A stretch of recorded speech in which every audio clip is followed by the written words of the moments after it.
Nama Buddhaya, Jai Bhim, may the noble triple gem Buddha, Dhamma and Sangha bless you all.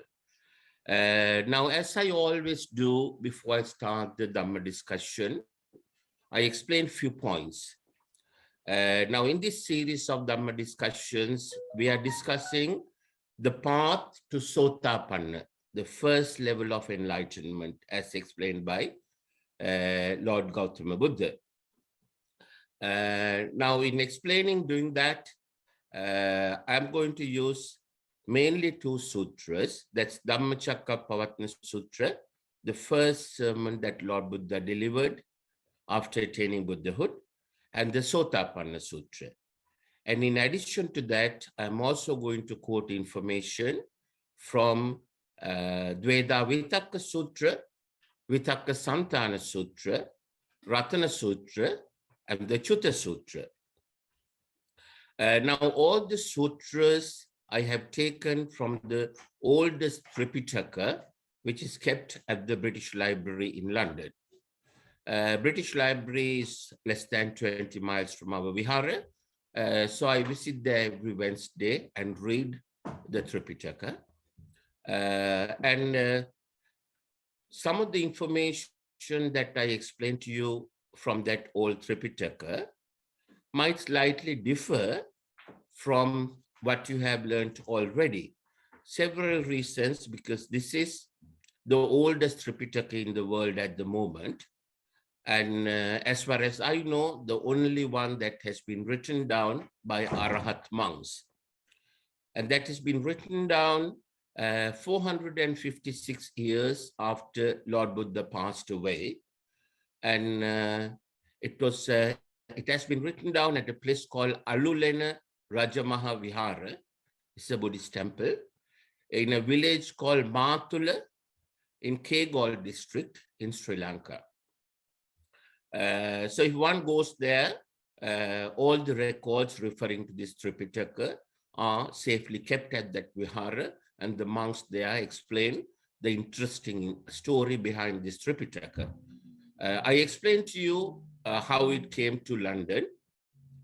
And if you visit London, you can obviously read it. And if you need my help, I'm always here to help you. As you know, our vihara is very close to Heathrow Airport.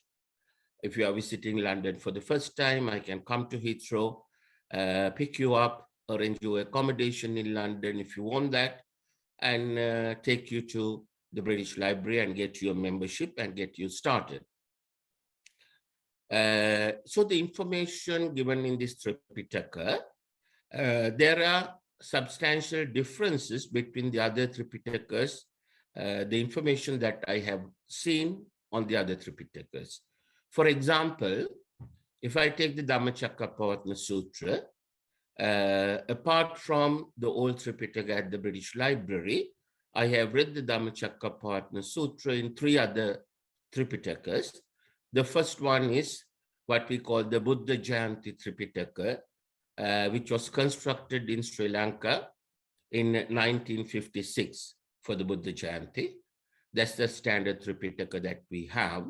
Before that, we didn't have one, since we lost this one over 1600 years ago.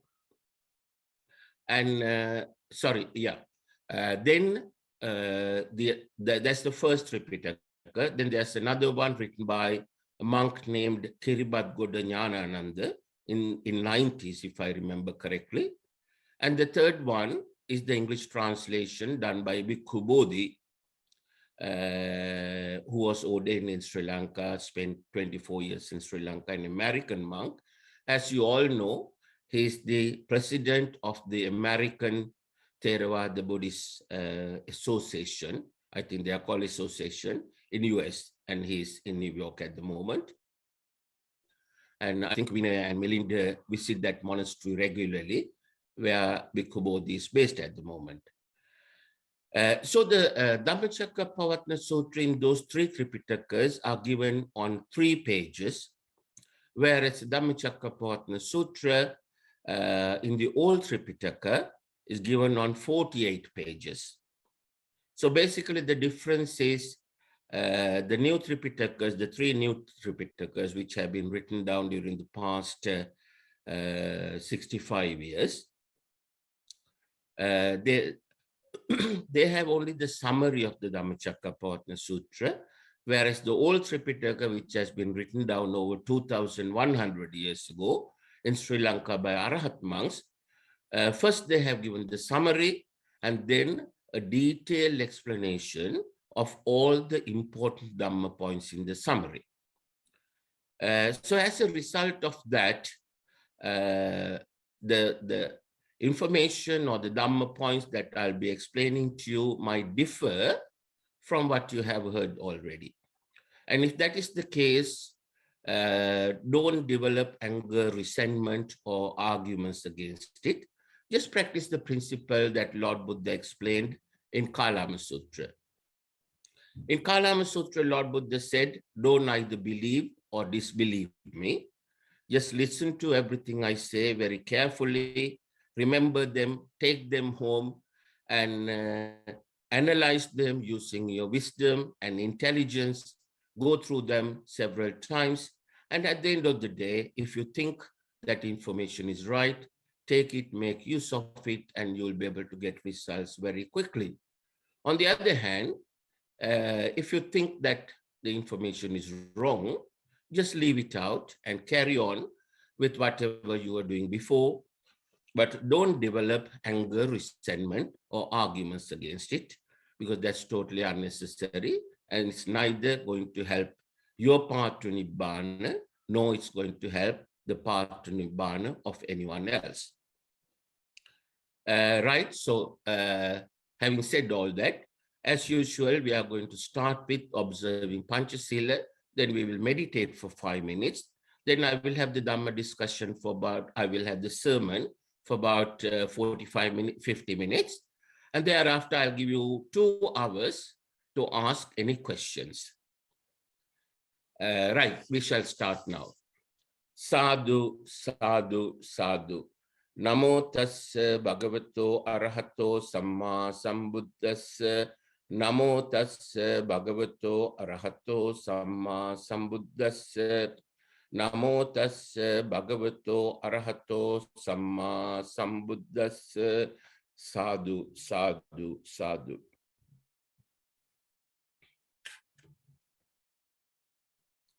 As I explained in the beginning, in this series of Dhamma discussions, we are explaining and discussing the path to Sotapanna, the first level of enlightenment. We have started discussing the Dhammacakkappavattana Sutra. We did discuss for the past 4 sermons, and this is the 5th one in the second series. Now I started with the Cuta Sutra. So before I go back to where I left last time, I'll quickly recap what we discussed so far in 5 minutes. Before we started discussing the Dhammacakkappavattana Sutra, I very briefly explained the Dhamma points, the most important Dhamma points that Lord Buddha has explained in the Cuta Sutra. In the Cuta Sutra, Lord Buddha explained what happens to people when they die. And if a person has attained arahathood by the time he dies, there's only one place he can go to, and that is the best place, and it is called Nibbana. Then if a person has attained the 3rd level of enlightenment, anagami, again, there's only one place he can go to, and that's a Suddhavasa in Brahmaloka, in other words, the good Brahmaloka. Then if a person has attained either Sotapanna or Sakuddhagami, he will go to a good Divyaloka, Samyak Dittika Divyaloka, or those who have the superior beings who have attained Samma Ditti. So those who go there, they will never, those who have attained Sammaditi and become Sotapanna or above will never ever go to the 4 hells again for the rest of their samsara. And Lord Buddha confirmed that in Ratana Sutra in the verse where it says Sahavasa Dasana Sampadaya Tayasu Dhamma Jahida Bhavanti Sakkaya Ditti Vichikichikancha Silabbatang Vapiya Chachikinchi Chatu Apaye Hichavipamutto. I'm just going through them very quickly. And if anyone missed the detailed explanations that I gave on this, please do question me during the question time. You have 2 hours, and I'm more than happy to explain them in detail again. Then those who go to the Samma Dittika Divyaloka, those who are Sotapanna, a very small proportion of them, there's a possibility that they could come down to the human world again to perform a certain service and go back to the same Samyadittika Divyaloka. And normally, majority of them, from there, they will become Anagami, the 3rd level of enlightenment, and go to Suddhavasa. And from there, they will complete the 4th level of enlightenment, Arahata, and go to Nibbana, which is the best place.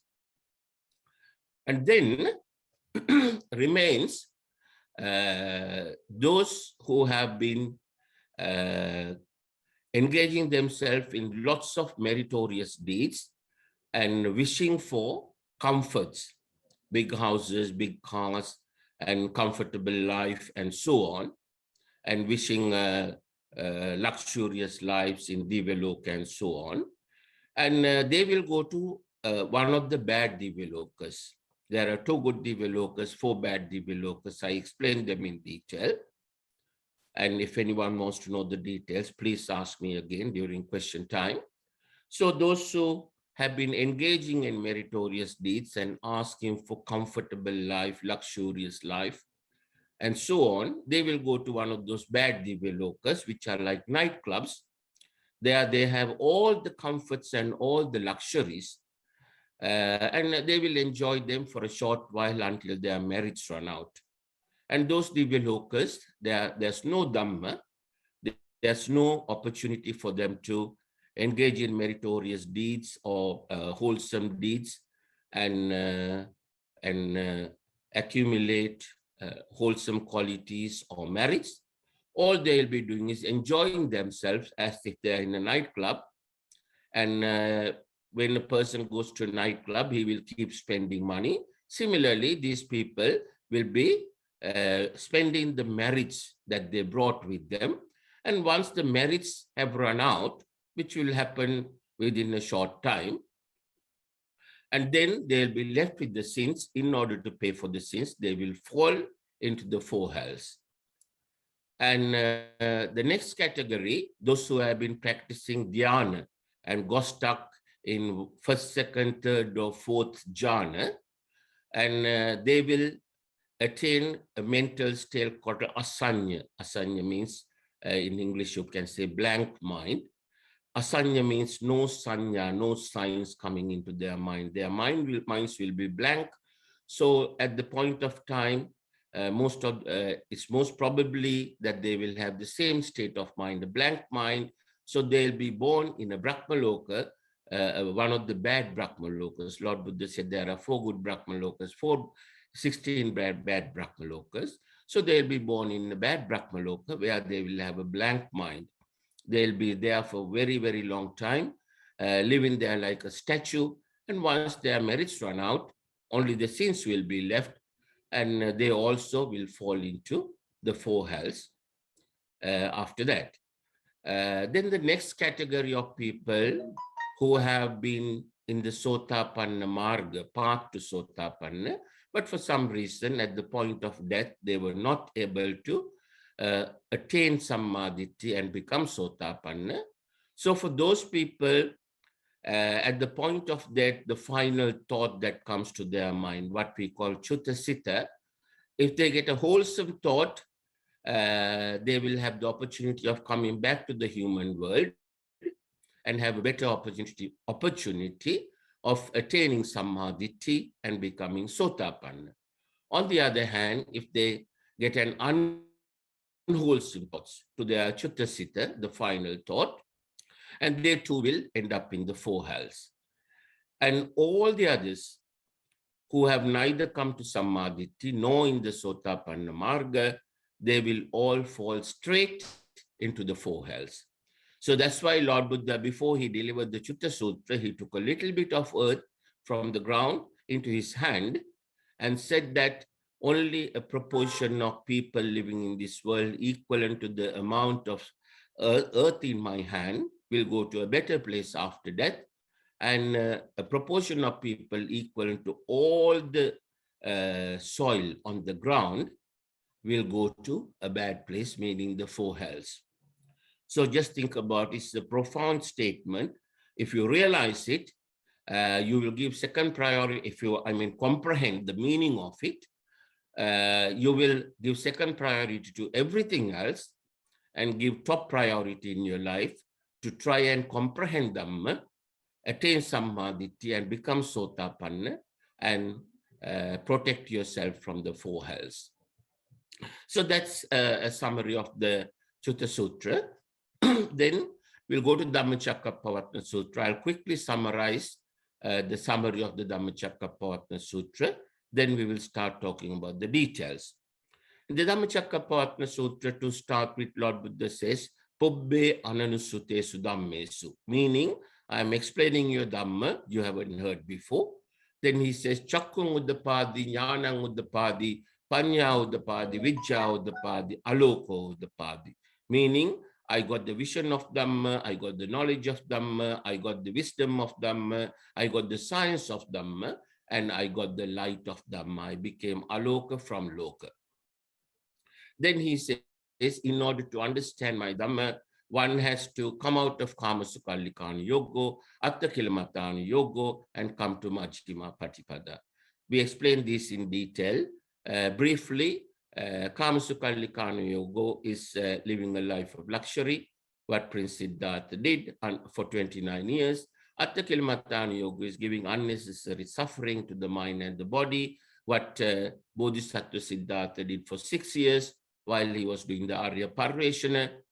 And then Majjhima Patipada, he explained as the path that allows you to eradicate Raga, Dvesha, Moha. It's not a middle path. It's Majji means getting drunk of Raga, Dvesha, Moha. Ma means completely eradicating. Path is the way. So Majjhima Patipada is the path that allows a person to eradicate Raga, Dvesha, Moha completely. Buddha Dhamma, actually, Lord Buddha's teachings is all about eradicating Raga, Desha, Moha and developing Maitri, Karuna, Mudita, Upekka. Through that process, develop your wisdom and comprehend how this universe works, especially the Four Noble Truths. So Majjhima Patipada, then he explains Majjhima Patipada, he breaks down to 8 folds and he called it Noble Eightfold Path. Sammaditthi, Samma Sankappa, Samma Vacha, Samma Kammanta, Samma Ajiva, Samma Vayama, Samma Sati, Samma Samadhi. We'll be explaining them in detail as we go on. And then he says, in order to come to Sammaditthi, the first one, to become Sotapanna, he says there are 4 things one has to do. Kalyana Mitra Sevana, that's associating a person who is capable of explaining correct Dhamma to you, which will help you to eradicate Raga, Desha, Moha. And Siddhi Saddharma Shravana means listening to the correct Dhamma explained by that person or persons. And Yoniso Manasikara means the Dhamma that you have learned by listening, you go through it over and over again using your intelligence and wisdom and try and comprehend Dhamma. And the 4th one is Dhammanu Dhamma Patipada, that Lord Buddha explained in 3 gathas. The first one is Sabba Papasa Karunang Kusalasa Pasampada, Sachitta Pariyodapanang Etang Buddha Anusasana. The same thing he explained in another gatha, in another sutra, which says Sabbe Sankara Anichati Yada Panyaya Passati Atanibindati Dukkhe Esamaggo Visuddhya. The same thing he explained in another gatha, which says Anicca Vata Sankara Uppadavaya Dhammino Uppajjitva Nirujjanti Tesang Upasamosako. The entire essence of Buddha Dhamma is given in every single gatha that Lord Buddha explained there. In all three gathas, you will find the essence of Buddha Dhamma, which basically says eradicate unwholesome qualities, unwholesome deeds, unwholesome thoughts, develop. Now, Sabba Papa Sakaranam means eradicate unwholesome thoughts, followed by unwholesome qualities, unwholesome deeds. Kusala Supasampada means cultivate, develop, and accumulate wholesome thoughts, wholesome qualities, and wholesome deeds. Sachitta Pariyodapannam means through that process, purify your mind. Etang Buddha Anusasanang. This is the advice given by every Sammasambuddha. So this is the summary of the Dhammacakkappavattana Sutra. And if anyone has any questions, they can ask me during question time. So let's go back to now. Then we started discussing the important Dhamma points in Dhammacakkappavattana Sutra in detail. So first we started discussing the Four Noble Truths. We started with the first one, Noble Truth of Suffering. In that, Lord Buddha explained 11 types of suffering which people were undergoing, people had to undergo as a result of tanha, as a result of the attachment with raga, dvesha, moha. Actually, I don't like to use these words, English words, attachment, anger, and ignorance, because they are misleading. I prefer to use the correct Magadhi words, tanha, due to raga, dvesha, moha. So 11 types of suffering, even Panchavaggiya Bhikkhu did not know that they were suffering, they had to suffer, they were undergoing this suffering as a result of tanha, in other words, attachment with raga, dvesha, moha. So those 11 were jati pi dukkha, jara pi dukkha, vyadi pi dukkha, maranam pi dukkha, soka parideva dukkha domanassa upayasa pi dukkha, pi yehi vippayogo dukkho, appi yehi sampayogo dukkho. Then he said, sankittena pancha, then he said, yampi ichang nalabati tampi dukkhang. I explained that in detail. And then he said, sankittena pancha upadana skandha dukkha. So this is the most important thing, this sankittena pancha upadana skandha dukkha. This is where the most important Dhamma point of Lord Buddha's teachings is explained. And if one can understand this and comprehend this, one can attain Sotapanna, and that person will get 4 Buddha jhanas out of the 73 Buddha jhanas, which Lord Buddha explained as dukkha jhanang, dukkha samudaya jhanang, dukkha nirodha jhanang, dukkha nirodha gamini, patipada jhanang, ayang uchyati bhikkhave sammaditthi. So ayang uchyati bhikkhave sammaditthi means a person who has got these 4 wisdoms, dukkha jnanam, dukkha samudaya jnanam, dukkha nirodha jnanam, dukkha nirodha gamini, patipada jnanam, attains sammaditthi. Ayang uchyati bhikkhave sammaditthi. Sammaditthi is the first fold of the Noble Eightfold Path. Sang, I explained that sang means anything that you are doing with raga, to do with raga, dvesha, moha. If you have constructed your thought, sanchetana, if you are starting something with the sanchetana, sang means raga, dvesha, moha. Chetana, in Sinhala language, it says chitta tananoa. Similar to Magadhi language, Chetana. Chetana means Chitta Tananoa in Sinhala language. In English, we can say constructing of a thought. So if one starts, every action that we do mentally, physically, verbally, starts with the thought. And if one starts the thought or constructed the thought with Raga, Dvesha, Moha, that's called Sanchetana. So constructing thoughts with raga, dvesha, moha is sanchetana. So the word sang means raga, dvesha, moha, or anything to do with raga, dvesha, moha. You will see that the word sang is the word that appears the highest number of times in the Tipitaka. In the Tipitaka, out of the 17,705 sermons that you find in the Tipitaka, almost every sermon will have this word sang. And if one doesn't get the meaning of the word sang correctly, one will never be able to comprehend Dhamma, because you find the word sang in the most important Dhamma points. If you look at it, samma ditti, sankara, then sanchetana, then what's the other one? There are many, many places. Pati Icha Sang Upad. Then you get, there are many, many other Dhamma points. I can't think of all of them off the top of my head, but I mentioned 4 there. And it is very, very important to understand the meaning of the word sang. Now, just before Lord Buddha passed away to Parinibbana, the last 3 words that he said was, what were the last 3 names? Can someone remember? Appamadena sang pahadeta. Appamadena means without any delay. Sang means raga, dvesha, moha, careless. Pahadeta means eradicate, remove. So this is what he taught, the way to eradicate raga, dvesha, moha, right throughout the 45 years that he has been delivering sermons after attaining Buddhahood. And just before he passed away to Parinibbana, the last 3 words, again he said, Appamadena sang pahadeta. Remove, eradicate raga, desha, moha without any delay. So that's the most important thing one should do as a Buddhist, as a practicing Buddhist.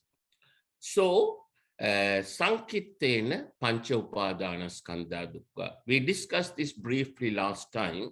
I want to discuss it in more detail this time and give you enough time to ask questions on this. By asking questions only, you can understand that and comprehend it. So, to understand this, we have to understand about our Karjakaya, Manomaya Kaya. Inside the Manomaya Kaya, we have Chittasanthana. Inside the Chittasanthana, we have places where we accumulate what I call them boxes. Box number 1 accumulates our wholesome qualities. Box number 2, merits that we have accumulated. Box number 3, unwholesome qualities, raga, dvesha, moha. And box number 4, the sins that we have accumulated. Box number 5, our past memories. Box number 6, our upatti bija, what we call upatti bija. Don't worry about it at this stage. So I explained all that. I hope you can remember. I will explain them briefly again. And then we have to understand how we construct the thought in our mind. Rupa Vedana Sanya Sankara Vijnana. When Rupa Vedana Sanya comes to our mind, how we do a Sankara and construct a Sanchetana. And from there onwards, how we create Sang in our mind. And if we understand that, if we get a vision of it, it is called Sanditthiko, Dhammo Sanditthiko. Sang means raga, dvesha, moha. Ditthiko means you got a vision of it. You have seen how it originates. You have not only seen, you have understood, you have comprehended and got a vision of how raga, dvesha, moha or sang is originated in your mind. It's very, very important to understand that.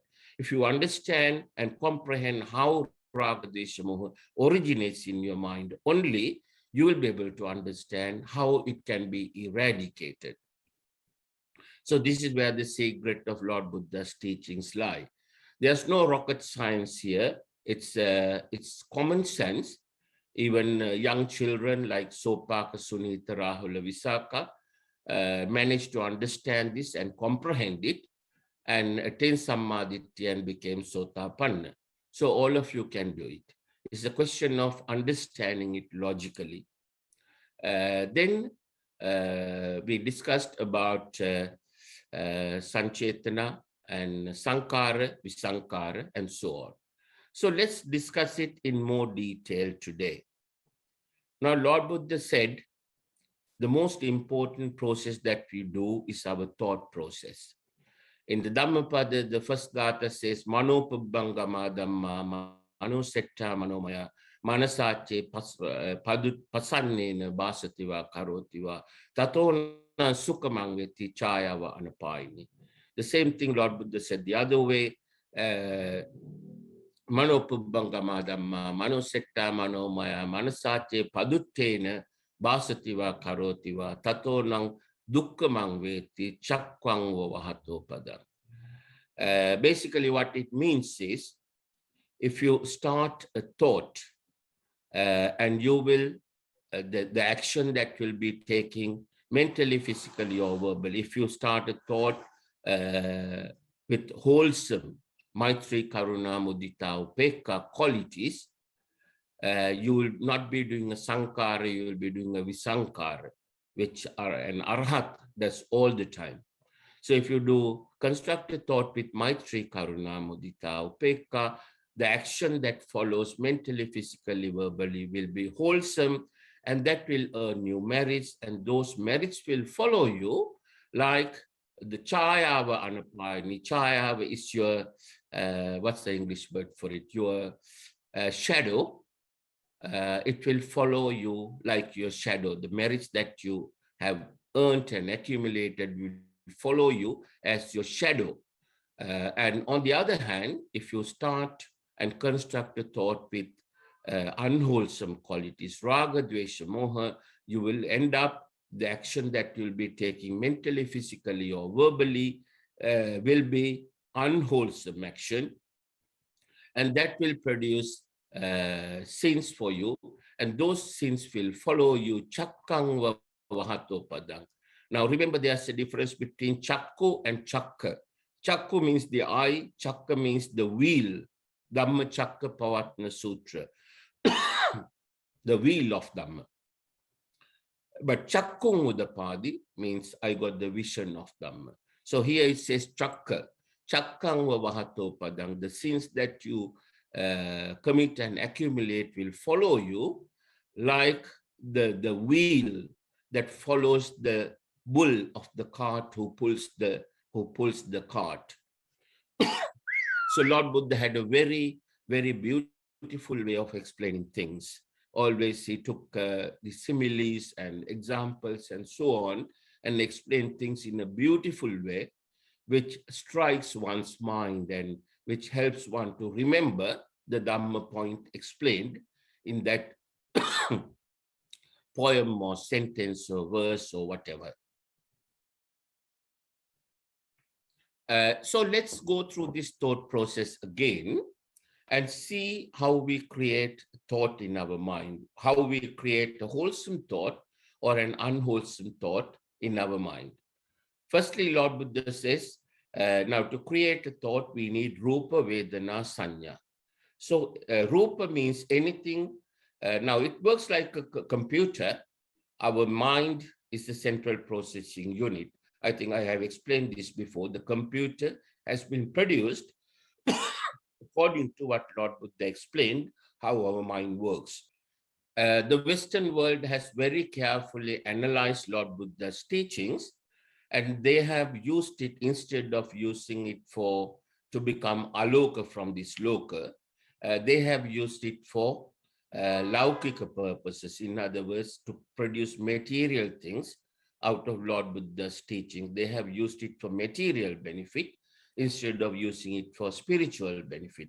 Lord Buddha's Dhamma is meant for spiritual benefit, but they have taken it the other way and used it for material benefit and made a complete mess of this world. We are seeing the result of it now. We are beginning to see the results of it now. Anyway, we'll discuss about it later. As the computer could have several entry points, like a keyboard or a electronic reader or whatever. A human being has 6 entry points that sends sanya, messages to the mind.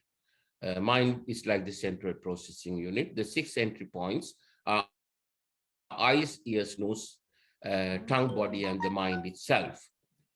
So whatever the eye can see, anything that the eye can see, or the ear can hear, or the nose can smell, tongue can taste, body can feel, the mind can take from the past memories. Lord Buddha called them rupa. So anything that the eye can see, it was called rupa rupa. Any sounds that the ear can hear, that's called shabda rupa. Any smells that the nose can feel, that's called gandha rupa. Any taste that the tongue can feel, that's called rasa rupa. Any feeling that the body can feel, that's called pottabha rupa. And anything that the mind can get from the past memories, they are called manorupa. So if you look at the eye, if we describe and if we in detail the process of the process of the other five are exactly the same. Now, if you take the eye, anything that the eye can see, all the eye can do is send that picture. For example, if a person is traveling in a car and looking outside the car, whatever he can see, if he sees another car on the road, the eye, all the eye can see is send that picture. I cannot identify what it is, whether it's a car or whether it's white in color or how many people were there. The eye cannot identify. Same with the ear, same with the nose, same with the tongue, same with the body, and same with the past memories. Then the eye will send the message that's called rupa, and the message will go to the mind. Mind will feel, mind will know that the message came to the mind. That's called Vedana. Vedana means feeling.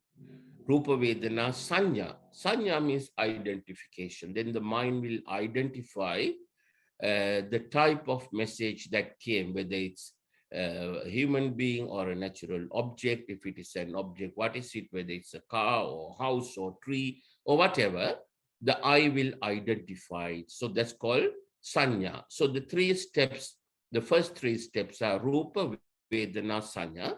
And when the Sanya comes, the mind will start to construct a thought with that Sanya.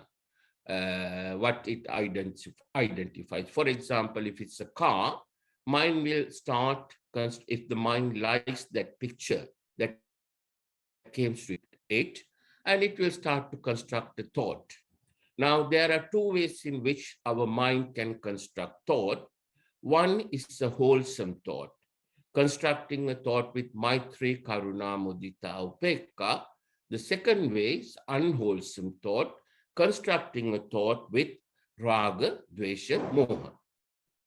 So the pratyajna person is a person who has not become sotapanna. That's the word that Lord Buddha used.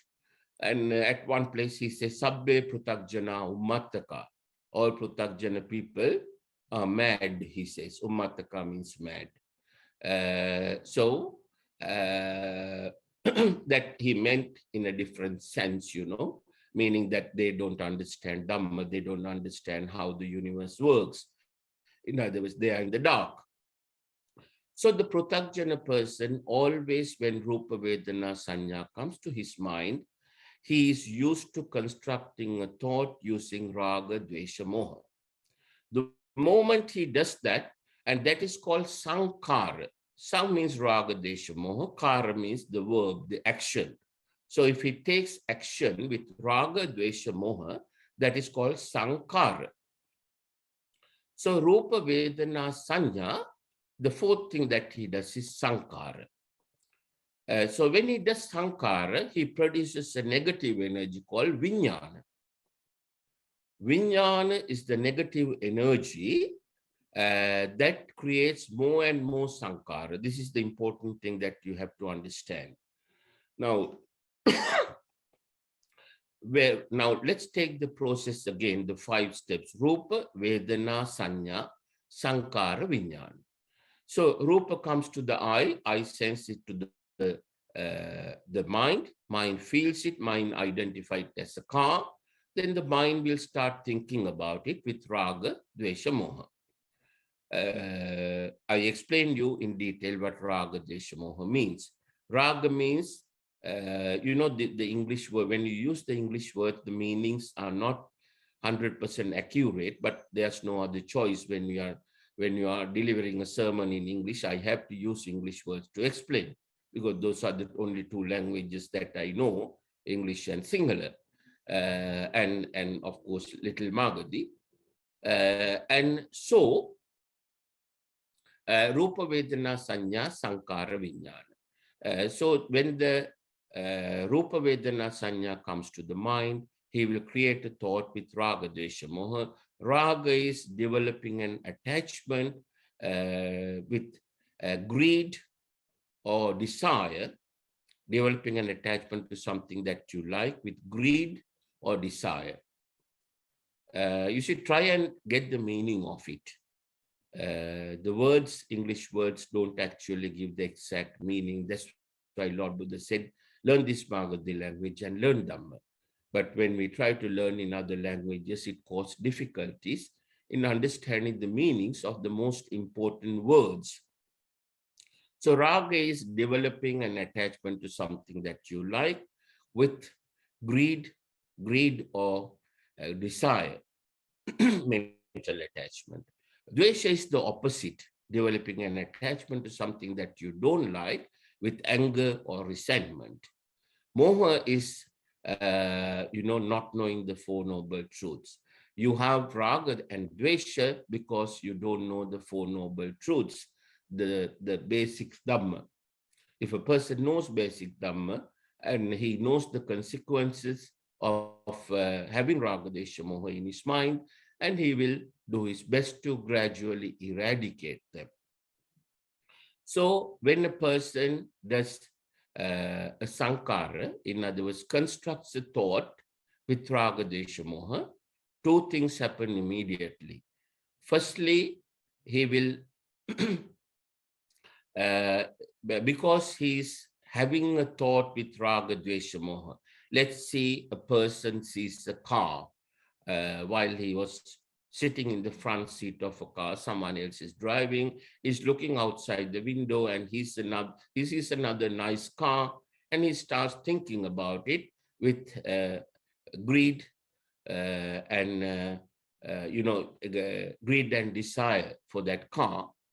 Then he will be creating a raga thought. So what happens is the moment he's constructing a thought with raga, firstly, he's releasing a negative energy into the environment. Always when we construct thoughts in our mind, we release energy into the environment. Nowadays, there's a machine they have invented. You will see it on the internet. You can see it on the YouTube. It's called Aura machine. The Aura machine can measure, it can see the type of energy that you are releasing to the environment. If you are having a Raga, Dvesha, Moha thought, the energy that you are releasing to the environment will have a dark color. And so that dark color energy means that's negative energy, and that has a negative effect on the environment, that pollutes the environment. And in turn, that will have a negative effect on every living being living on this planet. And that's the biggest sin, the third biggest sin one could commit. And then secondly, what he does is when he is constructing or having a thought with Raga, Dvesha, Moha in his mind, he'll be strengthening the Raga, Dvesha, Moha qualities that he has in that box number 1 in his Vitakkasanthana. Now, I explained earlier, I will explain it again. What Vitakkasanthana is, Vitakkasanthana and Manomaya Kaya is. Now, Lord Buddha said the physical body that we can see from outside, he called it Karja Kaya. And inside the physical body, he said there's a body that we cannot see, and it's called Manomaya Kaya. There's an English word for it. They call it astral body. You must have heard astral travel. So when a person dies, the physical body, the Karja Kaya dies, as well as his mind will die. But which is going to be live and travel to the next life would be the Manomaya Kaya, the astral body. The Manomaya Kaya has a storage facility called Vitakkasanthana, and that storage facility has several, if you like, containers. I call them boxes, contains certain information. And box number 1 would contain the wholesome qualities that a person has developed and accumulated throughout his samsara. Samsara is the unlimited number, uncountable number of births and rebirths he had in the past, uncountable number of lives. In this process of birth and rebirth. So all the wholesome qualities, Maitri, Karuna, Mudita, Upekka, qualities that he has developed would have been accumulated in the box number 1. And box number 2 will accumulate the merits that he has accumulated by committing this visankara, in other words, this wholesome qualities, wholesome thoughts. Now, right now, we are talking of unwholesome thoughts and unwholesome qualities. So the moment a person starts thinking about the car with raga, desha, moha, that's an unwholesome thought. So the first thing that happens is he is releasing negative energy into the environment, polluting the environment, having a negative effect on all the living beings living on the 31 planes, and earning sins, which will be accumulated in that box number 4 in the Vitakkasanthana. At the same time, when he is creating a thought, when he is thinking about the car with raga, dvesha, moha, he'll be strengthening his raga, dvesha, moha, unwholesome qualities, which is accumulating in his box number 3 in the Vitakkasanthana. It's very, very important to understand this. I'm using this box concept to make it easier for you to understand. So the 2 things happen. Firstly, you're accumulating sins. Secondly, you are accumulating unwholesome qualities. So an average person who has not attained Sammaditthi, Lord Buddha has said that the person is doing this on average 30,000 times a day. So this is the problem that a person who doesn't know Dhamma, 30,000 times a day, he's strengthening his unwholesome qualities and accumulating sins. On the other hand, if he knows Dhamma, and if he's on the Sotapanna Marga, he'll be trying to reduce the number of unwholesome thoughts he's creating in his mind. He will try his best to create thoughts with Maitri, Karuna, Mudita, Upekka, wholesome qualities that he has accumulated in his box number 1. What happens is the moment that he creates thought with Maitri, Karuna, Mudita, Upekka, then what happens is, firstly, he's releasing a positive energy, which will be recorded in a light color. Negative energy will be recorded in a dark color in the aura machine, but the positive energy he would release will be recorded in a light color in the aura machine. You can see that on the YouTube. And that positive energy he's releasing into the environment will clean the environment, and that will have a positive energy, positive effect on every living being living on these 31 planes. And that is the greatest meritorious deed, meritorious act one can commit according to Lord Buddha. The way he explained that was, he said, offering dana to a Samma Sambuddha and his disciples 1,000 times is a great meritorious deed, and very few people get that opportunity. In the Gautama Buddha Sasana, according to the Tipitaka, there are only 2 or 3 people who had that opportunity, as far as I can remember. Anathapindika, then the king, Pasena the Kosala, and Visakha. Only 3 of them had the opportunity to offer more than 1,000 dana to Samma Sambuddha and his disciples, not anyone else. And that's a great meritorious deed, he said, Lord Buddha said. But you can, attain more merits by correctly practicing loving kindness meditation, Maitri Karuna Mudita Upekkha, for 5 minutes. In other words, the amount of merits that you can accumulate by offering 1,000 dana to Samma Sambuddha and his Sangha, his disciples, it's a huge amount of merits.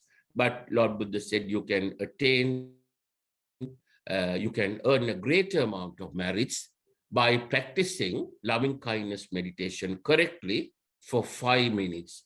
So that's a very powerful and profound statement. Just think about it. That is why it's important to practice loving kindness meditation as much as possible, because at the end of the day, all we are trying to do is maximize our loving kindness qualities, Maitri, Karuna, Mudita, Upekkha, love, kindness, equanimity, and sympathetic joy. The 4 English words, even though they are not 100% correct, those are the nearest words that we have. But I prefer to use Maitri, Karuna, Mudita, Upekkha. They are the correct words. So it's that powerful. That's what we are trying to do. Entire teachings of Lord Buddha is Sabbapapassa Karnang Kusala Supasampada. That means maximizing the wholesome thoughts and through which maximizing the wholesome deeds and wholesome qualities.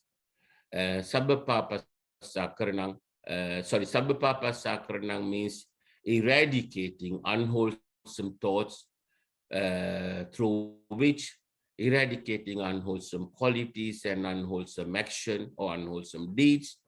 Kusala Supasampada means the opposite, maximizing wholesome thoughts, thoughts with Maitri, Karuna, Mudita, Upekkha, through which maximizing the wholesome qualities and wholesome deeds. So that's the entire teachings of Lord Buddha. Eradicate raga, desha, moha, unwholesome qualities, maximize Maitri, Karuna, Mudita, Upekkha, wholesome qualities. Through that process, you can maximize your wisdom, and wisdom is the thing that you need to understand Dhamma, the 4 noble truths: suffering, reason for suffering, out of suffering, and the way out of suffering, to put it very simply. So, with the thought process, most of the time, the Pratyajna person, all he is doing is create, when Rupa Vedana Sanya comes to his mind, he is constructing a thought with Raga, Dvesha, Moha, because his Raga, Dvesha, Moha qualities in the 3rd box in the Vitakkasanthana is stronger than the Maitri, Karuna, Mudita, Upekkha qualities he has in box number 1. So it's the Raga, Dvesha, Moha qualities that he'll be using and creating more and more Raga, Dvesha, Moha thoughts. In turn, those Raga, Dvesha, Moha thoughts will strengthen his Raga, Dvesha, Moha qualities in box number 3. And these Raga, Dvesha, Moha qualities work like a battery, and it produces a negative energy called Vijnana. Vijnana, actually the English word they use is foolishness. So when you are thinking of something, you need either wisdom or the Vijnana, wisdom or the foolishness to think about it. Wisdom is prajna, foolishness is Vijnana. Let me use the word prajna and Vijnana, not use the foolishness and so on. Those words are misleading, even though they are used in the English books. So prajna is positive, the energy that gives positive thinking, the thinking that helps you to eradicate raga, desha, moha and go to Nibbana. Vijnana is the negative energy that always creates unwholesome thoughts in your mind and makes you to continue the suffering process in this samsara through the process of birth and rebirth. So excuse me.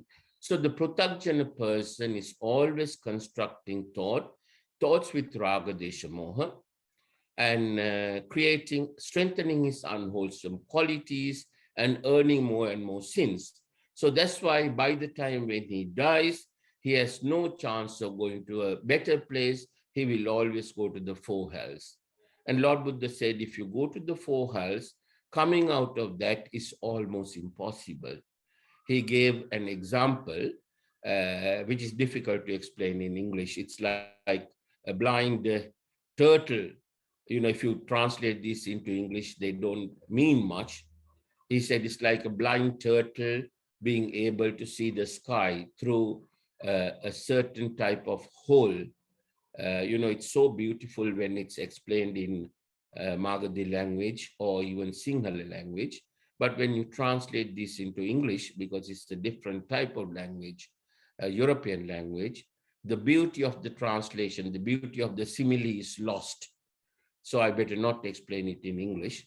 So basically what it means is, it will take a very, very long time, several kappas, several eons, for a person who goes to the four hells to come out of it and come back to human life again.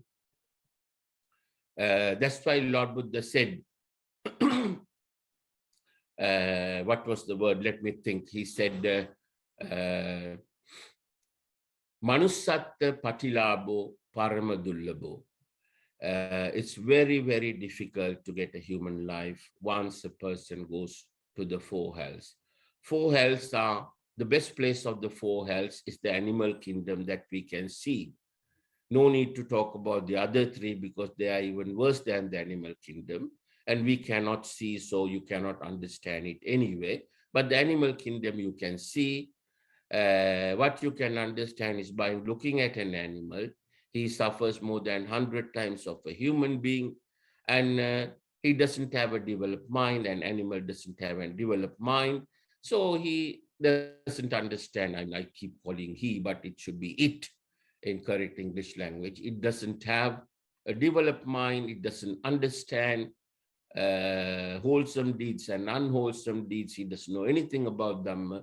All day he's doing is sankara, creating thoughts with raga, desha, moha, and accumulating more and more sins and more unwholesome qualities.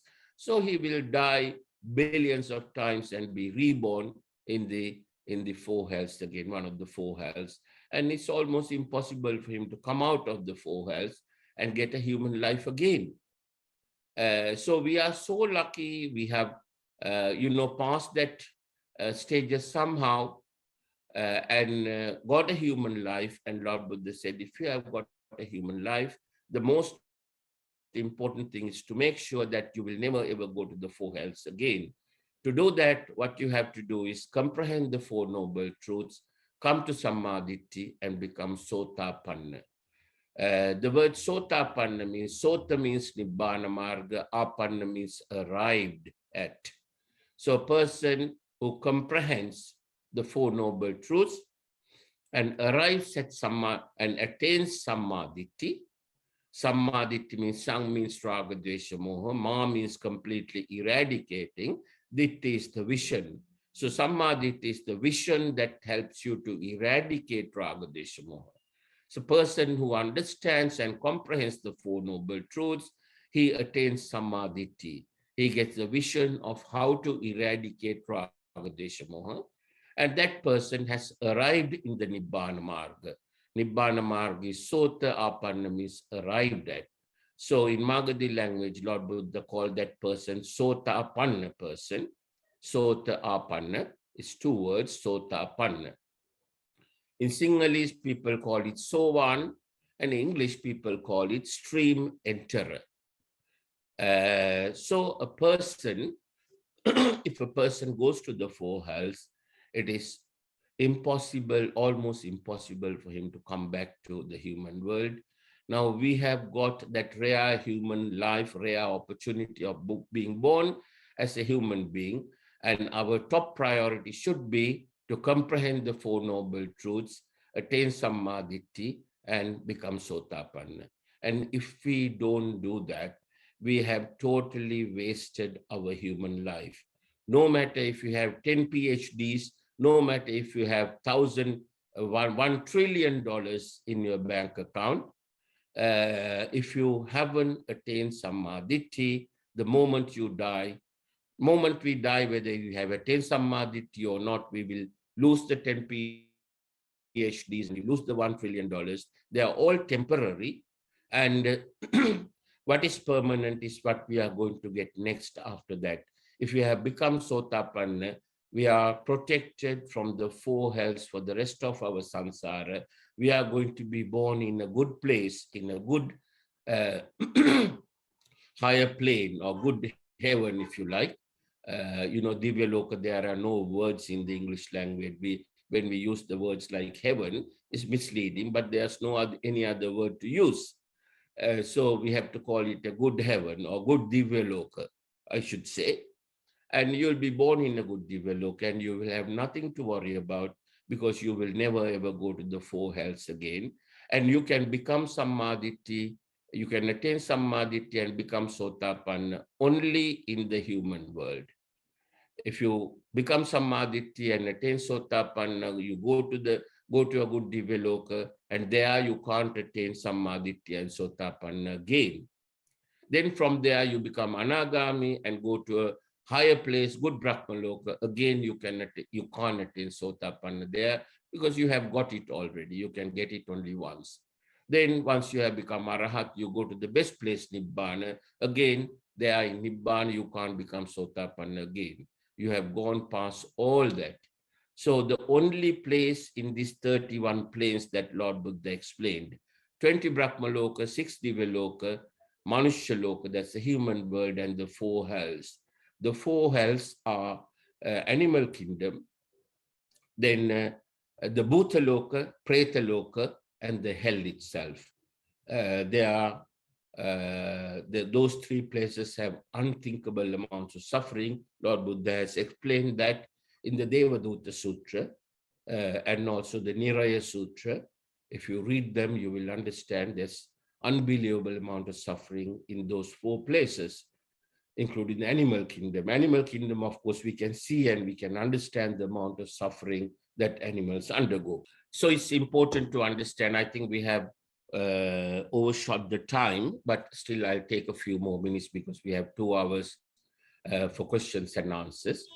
So it's very, very important to understand, to give priority to becoming understanding or comprehending the Four Noble Truths and attaining Sammaditi and becoming Sotapanna. Otherwise, your life will be wasted. And after you die, your 10 PhDs and $1 trillion in the bank is not going to come with you. It's not going to help you anymore. It's gone forever. And what is going to be with you is if you are Sotapanna, that's going to be with you forever until you go to Nibbana, the best place where there is no jati, jara, marana, soka, parideva, dukkha, domanassa, upaya. So all that lot you don't get in the Nibbana. Nibbana is the place where you have permanent happiness and permanent residence. So try and understand how important it is to comprehend Dhamma and become Sotapanna. To comprehend Dhamma, what you have to understand and comprehend is this thought process, how you receive Rupa Vedana Sanya, and how you do a Sankara and create this Vijnana. If you understand how you do it, then instead of doing Sankara, when your Rupa Vedana Sanya comes to your mind, you can do Visankara. Lord Buddha said, Visankara gatan chittan tanhayang kaya majjayasi. Means once you do Visankara, you will be able to kaya tanha. Kaya means completely cut off or eradicate. If you do Visankara all the time, you will be able to gradually eradicate tanha, the attachment due to raga, desha, moha. You'll be able to eradicate it completely. Tanha means you can tanha with raga, you can tanha with dvesha, you can tanha with moha. The idea of Buddha Dhamma is to completely eradicate raga, desha, moha. In other words, to completely eradicate tanha. So tanha, to eradicate tanha, all you have to do is, instead of doing sankara, learn to do visankara. So Sankara is constructing thoughts with Raga, Desha, Moha. Visankara is constructing thoughts with Maitri, Karuna, Mudita, Upekka. Now today I wanted to go one step further and explain Dukkha, Dukkha, Sankara, Dukkha, and Viparinama Dukkha. I think I will leave it for next time because that needs to be explained in detail as well. We have already gone past the time. So I think this is a logical point to stop and give you time to ask questions. Please do ask as many questions as possible within the next 1 hour, 45 minutes you have. And take this opportunity and ask the maximum number of questions. And that will help you to understand and comprehend this thought process, how we do Sankara and create Vijnana, which is a disaster, or how we should change Sankara from Sankara to Visankara and improve our Maitri, Karuna, Mudita, Upekka, wholesome qualities, which will help us to understand and comprehend the Four Noble Truths, attain Samadhi, and become Sotapanna. I will stop there now and give you time to ask your questions. Any questions, anyone? Namo Buddhaya, Bhante. Namo Buddhaya. Who is that? May I know your name, please? Hardika. Hello, Hardika. Namo Buddhaya. So my question is about what I asked you in the text message. Yes. About merits, you know, about accumulating merits. Yes. So I understand that, you know, there are different ways of accumulating merits. Yes. And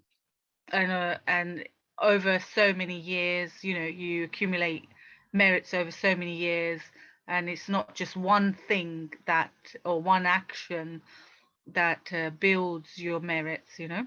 Yes. It could be millions and it could be billions of actions in one lifetime.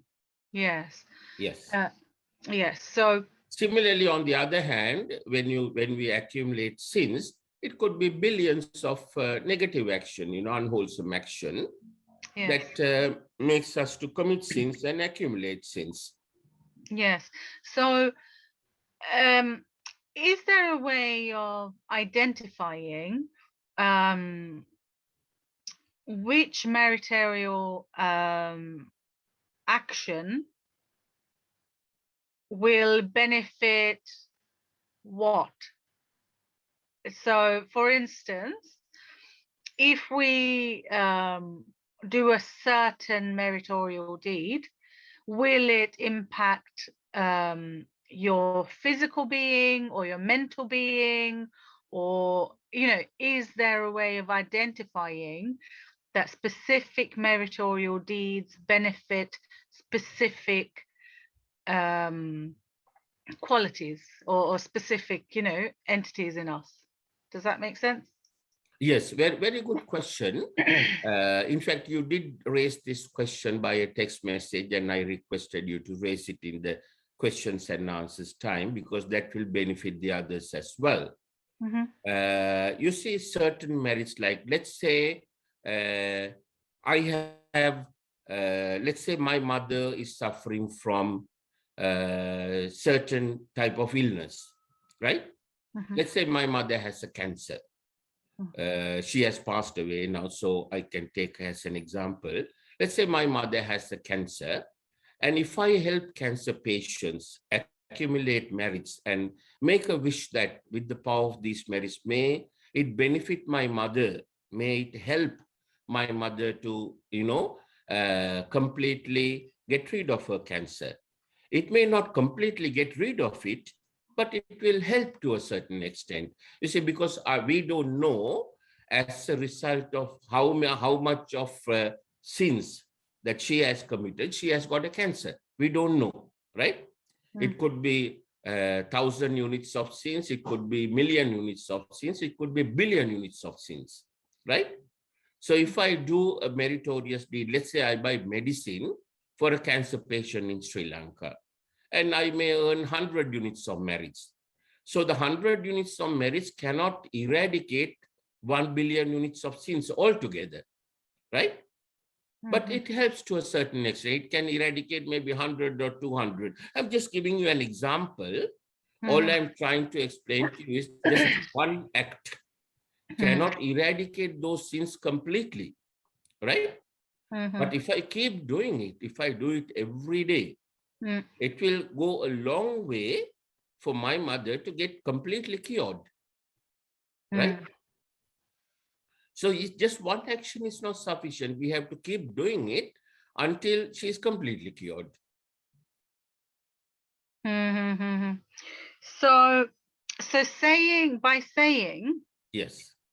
that if we do, this question came up because, to give you a bit of background, Yes. came up because of the text, that was sent out to say that if we want to, if we have time and if we want to help with Cleaning up the vihara, yes. Yeah, preparing the vihara for the festival next week. Yes. We can it will help it can us. Help. Yes, it will help us. When we clean up the vihara, what we are doing is removing the dirt from the vihara, right? And that will, give us some merits. Let's say 100 units of merits, right? And we can make a wish and use that 100 merits to eradicate the viruses, illnesses, certain part of it. You see, let's say I have a cancer. And if I want to eradicate that cancer, and if I keep cleaning the vihara every day, keep accumulating merits and say that, as a result of the merits I'm accumulating by cleaning the vihara, may my cancer be cured, right? So maybe I'm earning and accumulating 100 units of merits every day. And I may have accumulated, 10 million units of sins, as a result of which I have got the cancer, right? So that those 10 million, I cannot eradicate by cleaning the vihara once, but if I keep cleaning it for 10 years, it might eradicate completely. So to say, so you have to quantify these merits and sins can be quantified scientifically. There's one monk who is a civil engineer, he uses physics to calculate, quantify the units of merits and sins. I haven't mastered the technique of, explaining that using physics. Perhaps there are physicists here like Vaishali, who's got a master's in physics. She might be able to explain to you using physics. That civil engineer, monk, is now a monk. He was a civil engineer in Sri Lanka. He explains it beautifully and quantifies it. He's using kilo and joule. Two words called kilo and joule in physics to quantify merits and sins. Does that answer your question, Hardika?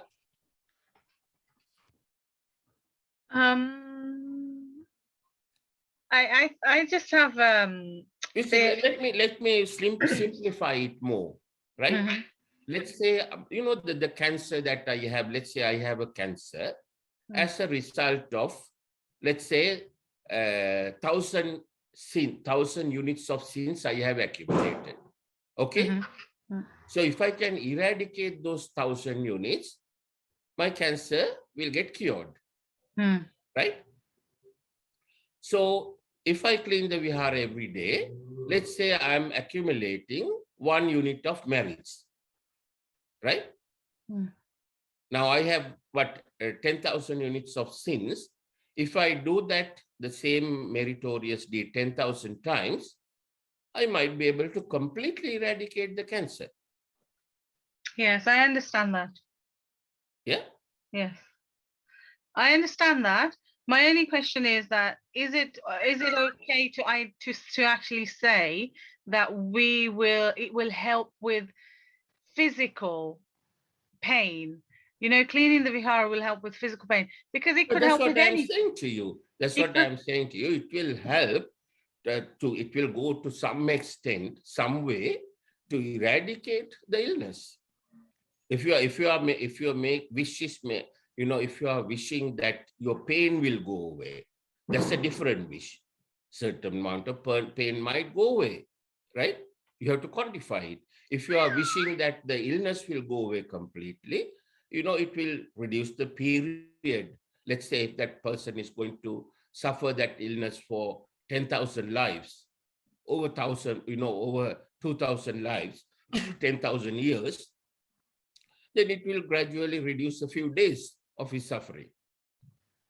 See, now you are talking about two things here, whether you want me to cure the cancer, or whether you want me to eradicate the suffering that the pain that I feel, right? They're two different things. So cleaning the So you vihara have to will quantify, all these problems that we have, they are due to the sins that we have accumulated, right? Yeah. So in order to eradicate the sins, we have to do more and more, merits. Yes. And doing it is not sufficient. Yeah. So we also have to transfer that to all the living beings living on the 31 planes. Yes. And wish them Nibbana.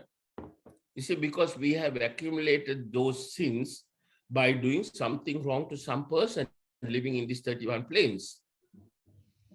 Right? So you have to understand the theory behind it. It's a scientific theory.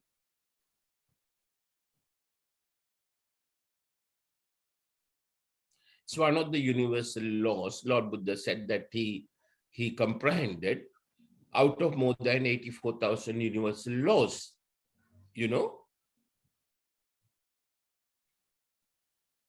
It's simple common sense. If you, think in terms of quantifying your merits and sins, it's easy to understand.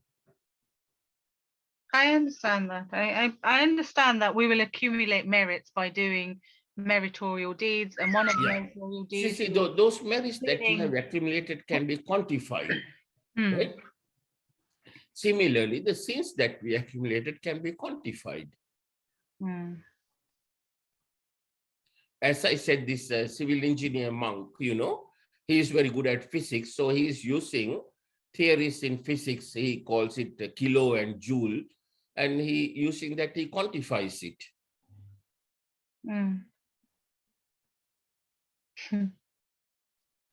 Let's ask the physicists here, Vaishali, is there a way of quantifying something using kilo and joule? I think everyone's fallen asleep today. Who has fallen asleep? Sanjay? No. We are there. All three of us listening to your discourse, Bhante. Okay. But what's kilo and joule, Vaishali? So, Bhante, basically, when we are talking about kilo, it's more to do with mass. So that's the quantity that we talk about there, like so kilogram. You can quantify something using kilo and joule, is it? No. So kilogram is kind of mass. We can say mass of a particular substance, and joules. If we talk about joules, is actually a unit for energy. So it's a standard international unit for energy.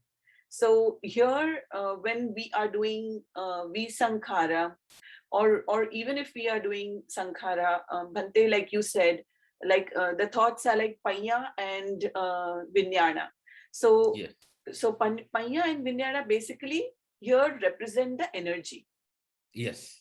So that's represented in terms of joules. maybe. Okay. Yeah, I think that is what the physicist might want to say.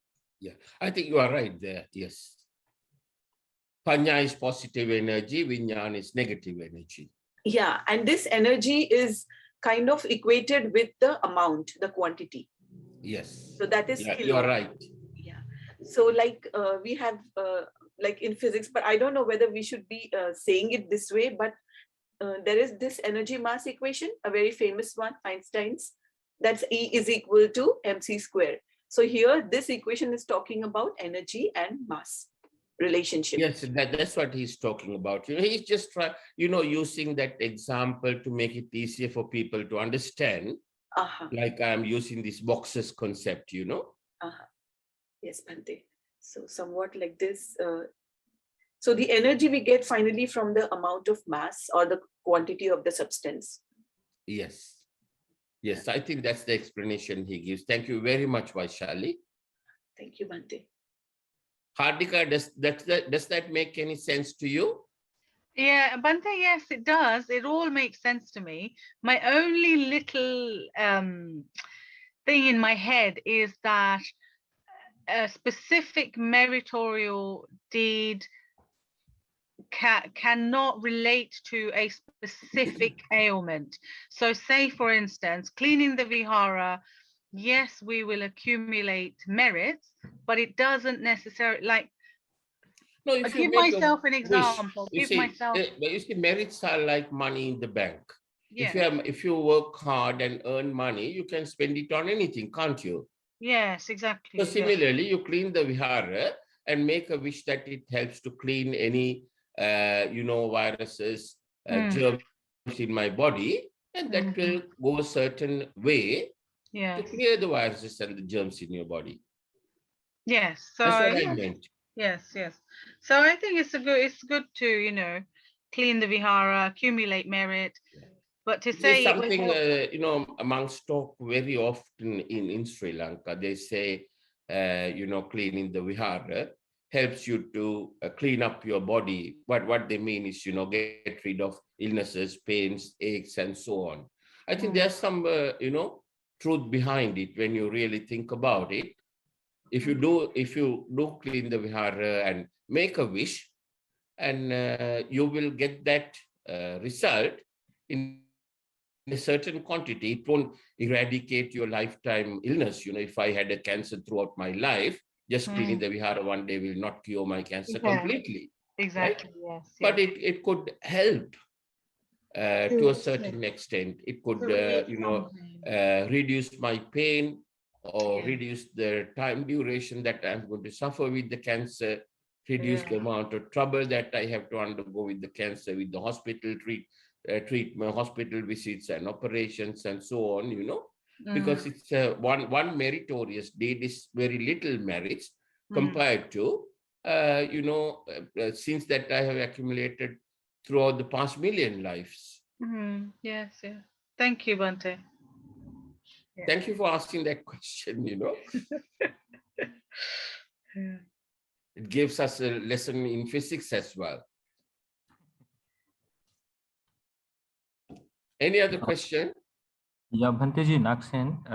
Hello, Naksen. Yeah, I mean, it's again similar to Hardika's.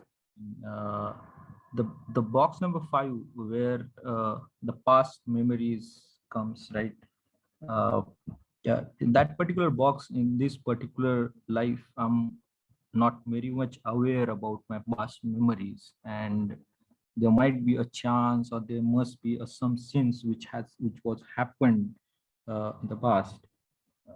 But how can I eradicate that using love and kindness meditation? Like, as we take an example of Angulima, he has done the most severe sin in the current life itself, but still he got to the Arhat stage. So how this can be possible, and how, I mean, we can quantify the merits? Like you said that if we clean the vihara, or if we do anything with Maitri, Karuna and Upekha, gives us a merit. But doing some merit can eradicate my sins, like how, in what quantity it eradicates my sins, like how logically I can understand this? Yeah, very, very good question. You're asking two questions here. Firstly, you're asking, how can I identify my past memories, right? Yeah. Yeah. First question is, how can you identify your past memories? You see, our past memories, everything what we have done ever since we appeared in this universe, or everything that we did, we said, we learned, they are all in our past memories, like a hard disk where everything is stored. It's just that we don't have the retrieving power because we don't have enough wisdom to retrieve it.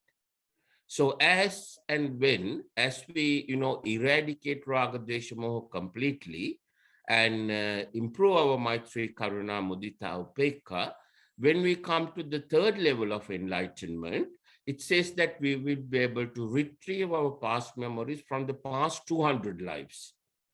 Then when we come to the fourth level of enlightenment, Arahat, we will be able to go thousands of lives, right? So it's a question of developing our retrieving power in computer language. Computer has a retrieving power, and our retrieving power is the wisdom, right? So right now, we don't have enough wisdom unless you are Anagami.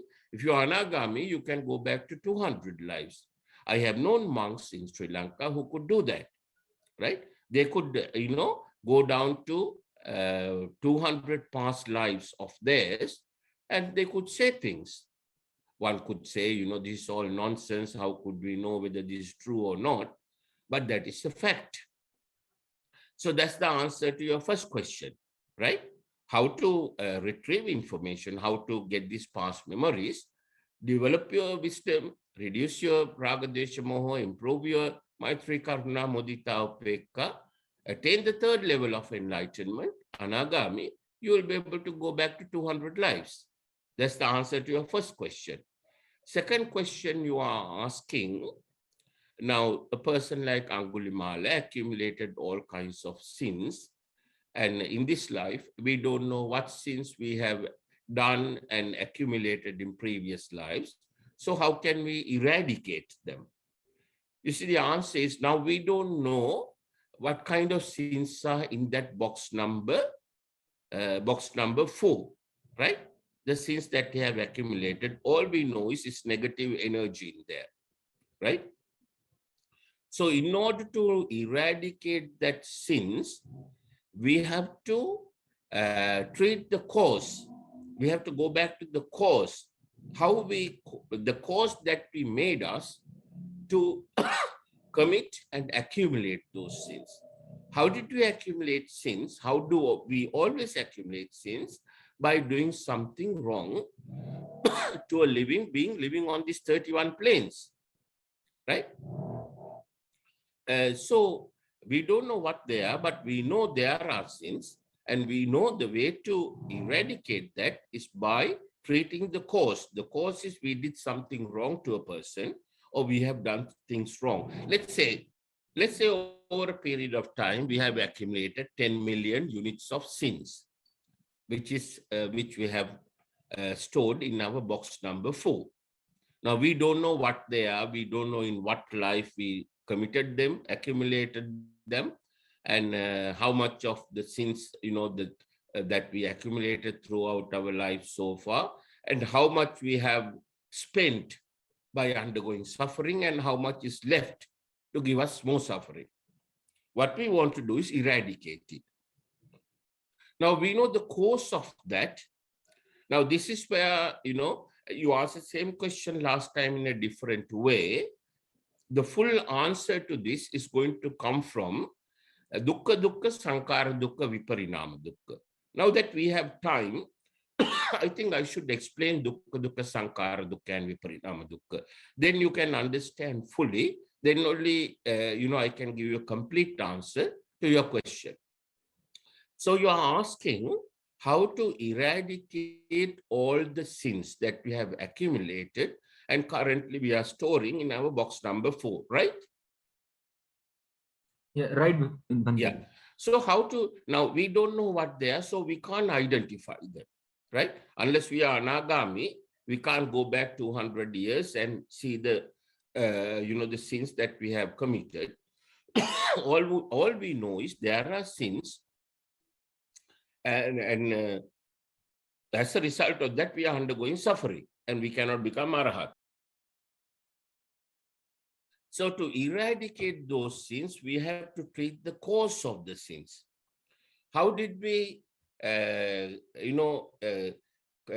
committed this? How did we commit these sins in the first place? By doing something wrong to those who are living in the 31 planes, but we don't know who they are, right?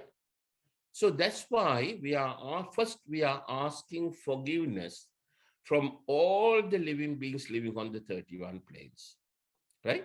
We're asking for forgiveness, then we pay them compensation by way of our merits. We transfer merits to them, and we wish them Nibbana. So, in order to eradicate the wrong thing that we have done, in other words, in order to cancel the wrong thing what we have done, or to correct the wrong that we have done, we are transferring merits to them so that something good will happen to them. Right? With the merits that we are transferring to them, something good will happen to them. So earlier we did something bad, now we are doing something good. So if we keep on doing that, all the sins that we have accumulated throughout our samsara will gradually get eradicated. That's what Angulimala did. 18 hours a day, he practiced that meditation technique, asking for forgiveness, transferring of merits, and wishing them Nibbana. By doing that, he managed to eradicate more than 90% of the sins that he have accumulated. And through that, I should actually not only 90%, maybe 99%. Otherwise, he wouldn't have been able to become Arahat. He managed to eradicate 99% of the sins, and he was left with a few which he couldn't eradicate. And as a result of which he had to suffer when he went for begging for food, Pindapata. People threw stones at him and he came back to the vihara bleeding. People insulted him because he knew that he was the person who murders their family member, right? For them, he was the same person, same Angulimala. But in terms of Lord Buddha's teachings, he's not Angulimala anymore. He's Angulimala Maharatanwanse. Arahat person, right? So he managed to eradicate more than 99% of the sins, I would say. Otherwise, he wouldn't have been able to become Arahat, right? Lord Buddha said all the sins that we have accumulated by committing various types of sins, more than 90% of that can be eradicated. There are two types of sins that we cannot eradicate. The first one is Anantariya Papa Karma, the 5 big ones. Shedding the blood of Lord Buddha, killing Arahat, killing mother, killing father, and the Sangha Beda. Sangha Beda does not mean putting one monk against another.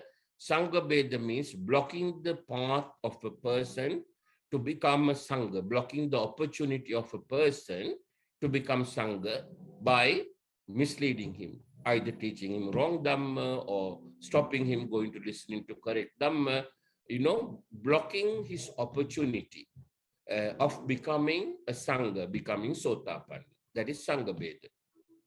So if one has committed one of those 5 sins, the very next life, soon as he dies, he will go to the hell itself, as it happened to Dvedhavitakka and Moggallana, Mahaparinibbana, who became one of the chief disciples. He murdered his parents and he ended up in the 4 hells. And after very long time, they get an opportunity to get a human life again when a Samma Sambuddha appears on this earth. So right now we are in a human life and there is no Samma Sambuddha. So we have a guarantee that we have never ever committed one of those 5 big ones, Anantariya Papa Karma. Can you understand that point? Now Yeah, understood. Right. Understood. So you don't have to worry about that. You have never committed Anantariya Papa Karma. Otherwise, you wouldn't be a human being. None of us. right? So we don't have to worry about that. If we had done that, we would be in hell like Dvedhavitakka, and we will never get human life until the next Sambuddha, Maitri Buddha, appears on this earth. So we haven't committed those big five, one of the big five. Then the second one is Arya Upavada. Arya means the person who is Sotapanna above, a Sangha. So if we have done Arya Upavada means doing something wrong to a Sotapanna or a person who has gone above Sotapanna, Sakuddagama, Anagami, Arahata. Doing something wrong to that person. If we did that, that is called Arya Upavada. That is the second most powerful type of sin. There's only one way we can get forgiveness for that. While that person is living, if we realize that we made that mistake, we went to that person and ask him for forgiveness.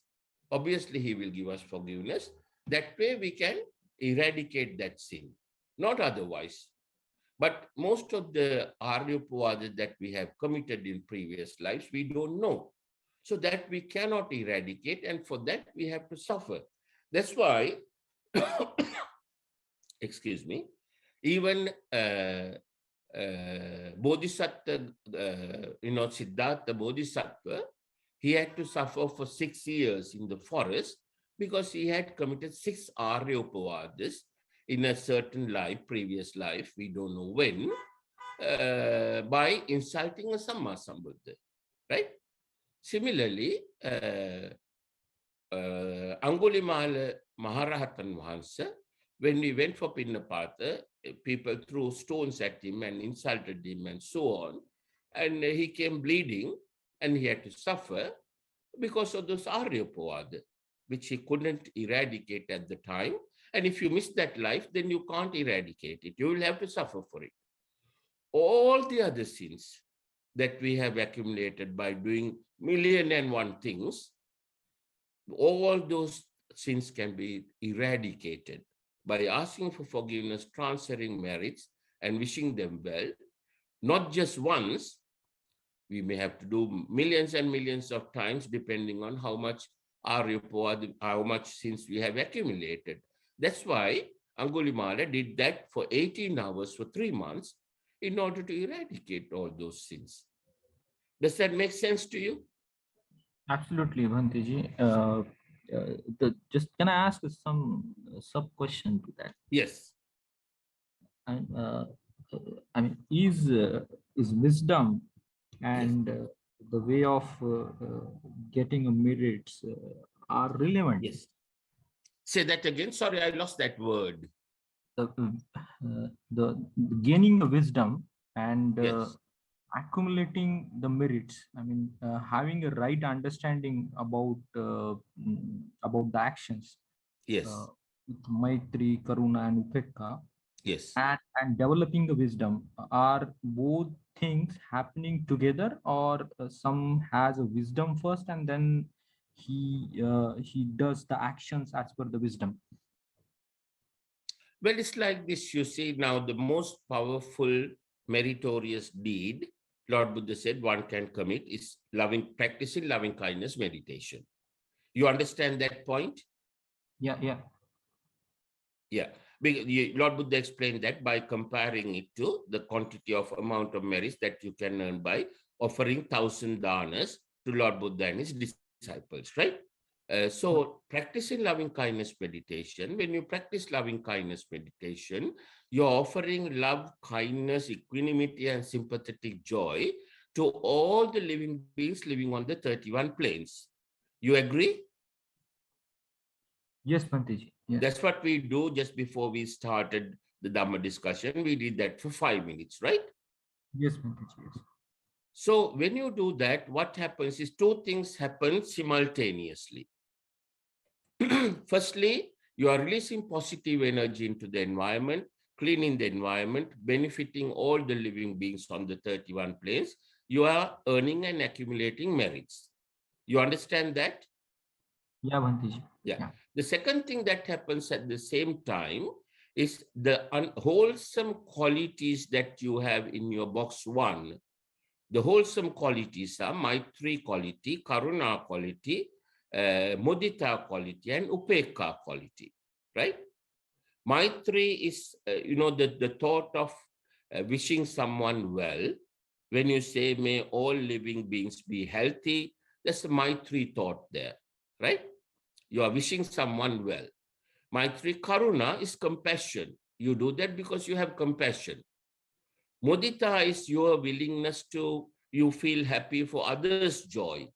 You do that because you feel happy, you wish others well, because you like to see, you will feel happy when others are doing well, right? Doing better. Others are practicing Dhamma and going to Nibbana, trying to go to Nibbana and so on, or something good happening to them.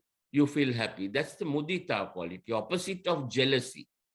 Now, the Pruthakjana person has jealousy, but a person who understands Dhamma, he will gradually eradicate the jealousy quality and develop the mudita quality. So the mudita is opposite of jealousy. Upekha means, when something good happens to you, you don't get overjoyed over it, keep thinking about it, and develop a raga connection with that, right? You develop an attachment with raga,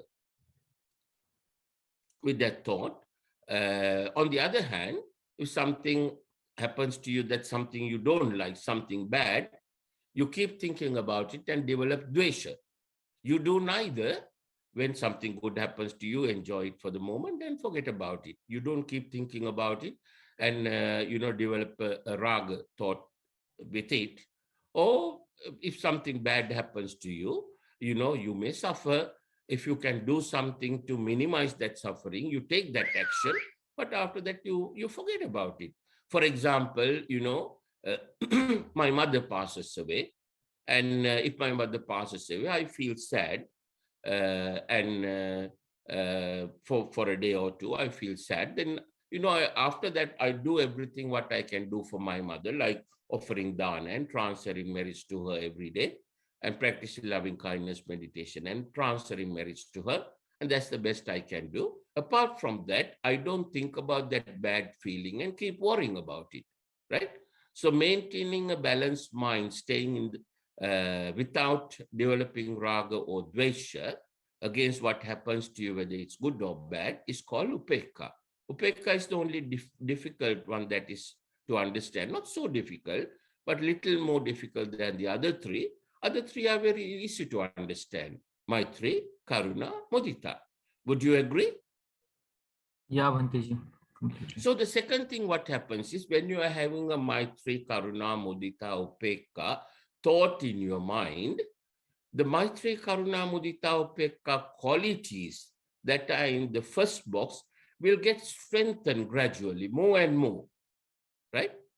When you practice something, your quality will get stronger and stronger. It's like a cricketer practicing his square cut. He keeps practicing that stroke. He'll be very good at the square cut.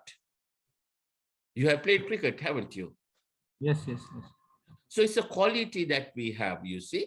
The quality, his quality of being able to play the square cut will improve more and more. Similarly, when we practice the Maitri, Karuna, Mudita, Upekha quality, in other words, when we practice Maitri, Karuna, Upekha meditation, the Maitri, Karuna, Mudita, Upekha qualities that we have in our first box will get stronger and stronger. Right. Does that answer your question? Are you satisfied? Yes, Bhanteji. Just in small again to that, like what is a moha then? If we have all this, if I think or Yes. take actions with all, then Moha is not knowing the Four Noble Truths. Okay. So the Four Noble Truths, when you understand it at the first level, you will come to Sammaditya and become Sotapanna, right? Then you will eradicate 3 of the 10 bonds that binds you to the life, this sansara. 3 bonds are called Sakkaya Ditthi, Vicikiccha, Silabhata Paramasa, right? Then when you practice your meditation, then you start meditating seriously and start developing your wisdom. As the wisdom develops, you'll be able to eradicate 2 more of the 10 bonds that binds you to the samsara. The first 3 are sakkaya ditthi vicikicca silabata paramasa, then kamaraga patiga. Once those 2 go, you become anagami. You come to the 3rd level of enlightenment, right? Then the 4th level, I don't know very much about. I cannot explain it to you. I'm still learning the 4th level. I haven't gone that far. I'm only Sotapanna. So as far as I can see, as far as I understand, you see, moha is once you have eradicated raga, dvesha, moha completely and develop maitri, karuna, mudita, upekka to the highest level, you will no longer be committing any sankara. You'll be committing only visankara. Then your wisdom has developed to the highest level. You will understand the 4 noble truths at the 4th level. You will understand 4 noble truths completely. Then the last 5 bonds that binds you to samsara. That's now sakkaya ditthi vicikicca silabata paramasa kamaraga patiga. Next 5 are ruparaga, aruparaga, mana, uddacca, avidya. Right? Ruparaga means, we don't need to go that far because we are only trying to become Sotapanna. But I will very briefly explain to you because I'm not qualified to explain these things, you see. Without being Arahat, I cannot explain to you how to become Arahat. So I better not go that far. Let's stick to Sotapanna. Up to Sotapanna, you can ask me any question. Thank you, Bhanteji. Many thanks. I mean, very simply, you have, clarified everything. Thank you so much. You're welcome, sir. Any other questions, anyone? So if there are no other questions, I can explain. Dukkha, sankara, dukkha. Sorry, is there a question? Yeah, sorry, may I ask one question? Yes, please. Yeah. So I've been listening to the recordings that you sent for the last season, and I don't know if you've covered it now, but anicca and tanha is am I correct in thinking, or could you please explain that a bit more? Like tanha is attachment. Yes. And anicca is attachment as well, or what is? No, they are 2 different things. We are going to, we briefly touch anicca, dukkha, anatta, and sankara, aswada, adinava, and sarana. It needs to be explained in more detail before I go into dukkha, sankara, dukkha, and viparinama dukkha. So you asked the right question. It gives me the opportunity to explain anicca, dukkha, anatta in detail and aswada, adinava, and sarana in detail. Now, firstly, your question is, what is tanha, right? Yes. By the way, what's your name? Who is asking that question? It's Hardika, Bhante. Hardika again. Okay, okay. Right, Hardika. Sorry, I didn't recognize your voice that time. So, yeah, you are asking good questions, because you are thinking. You are on the right lines. Very, very good. I'm so happy for you.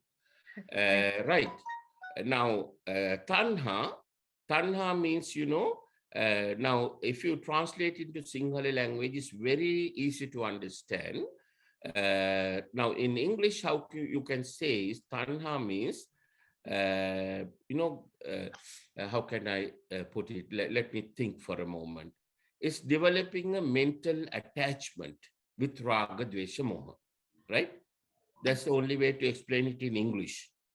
But in Sinhala language, the better explanation can be given. Okay. But in English, Raga, Tanha means developing a mental attachment with Raga, Dvesha, Moha. Does that make sense to you? Yeah, yes, thank you. Yes. Right. Yeah. So your next question is, what was the next question?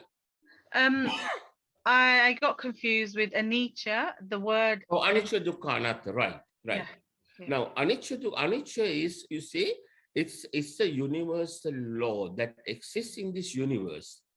Anicca means everything in this world is subject to a quality called anicca, which means we cannot control it. We cannot keep anything in the world the way we like.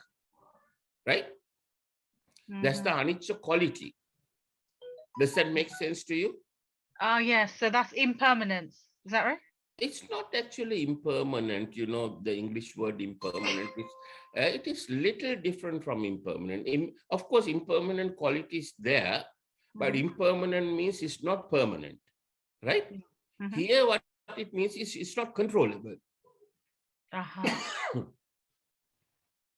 Right? Like the 4 seasons. We can't control the seasons.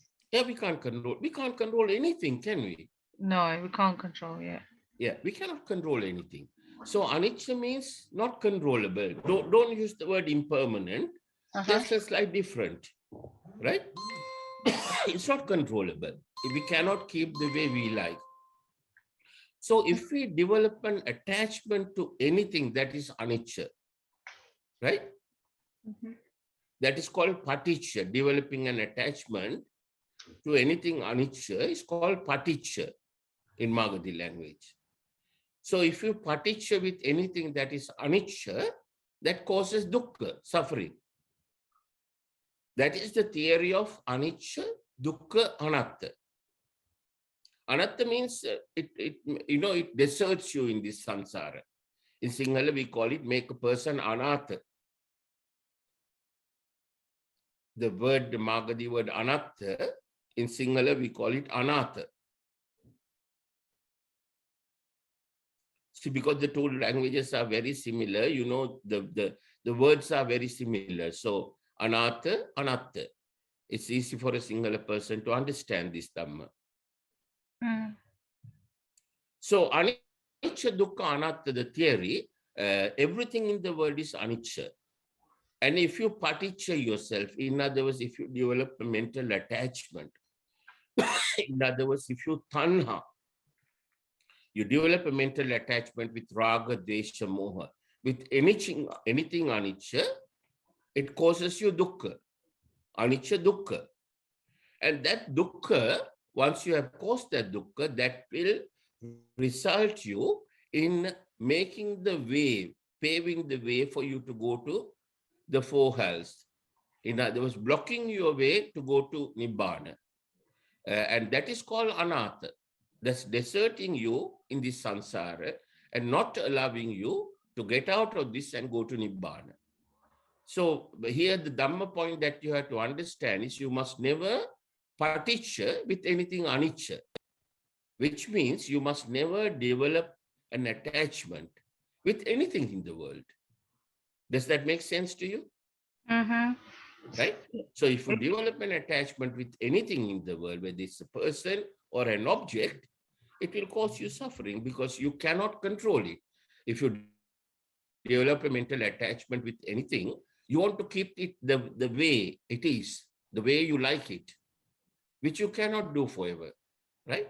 So if you have a mental attachment without an understanding, if you are expecting it to be in a certain way, when it changes, it causes you dukkha, suffering, right? That is anicca, dukkha, and that makes you anatha, make you deserted in the samsara, will not allow you to get out of this, the cycle of birth and rebirth and go to Nibbana. In other words, it will not allow you to comprehend Dhamma and become Sotapanna and get into the stream.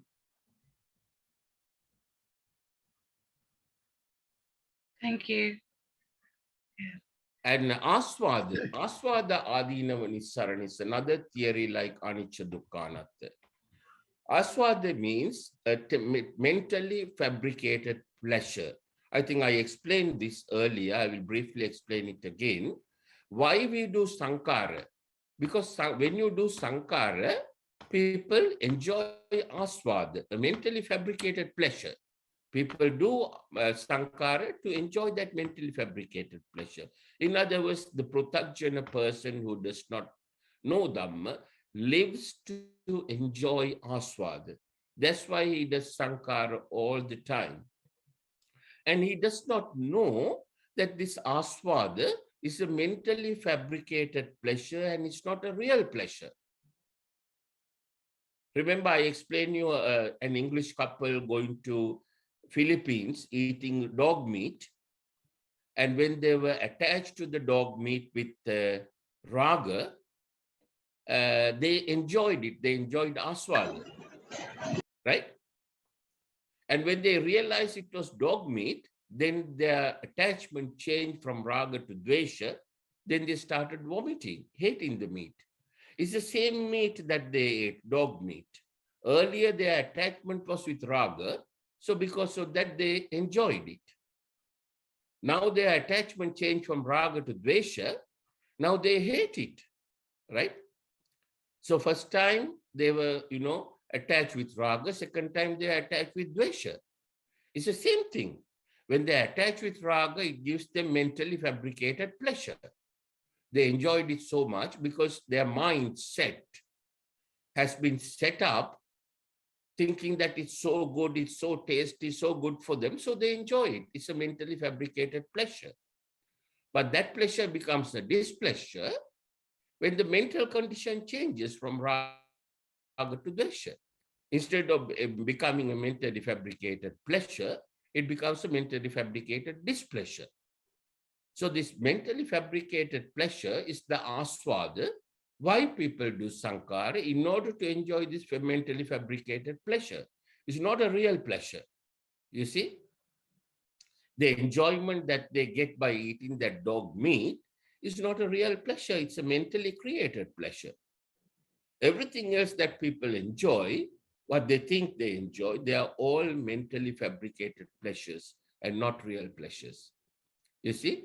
If they are attached to that thing or whatever, whether it's an object or a life, if they attach to it with raga, they will enjoy aswada, the mentally fabricated pleasure. If their attachment is with desha, instead of mentally fabricated pleasure, they will have a mentally fabricated displeasure.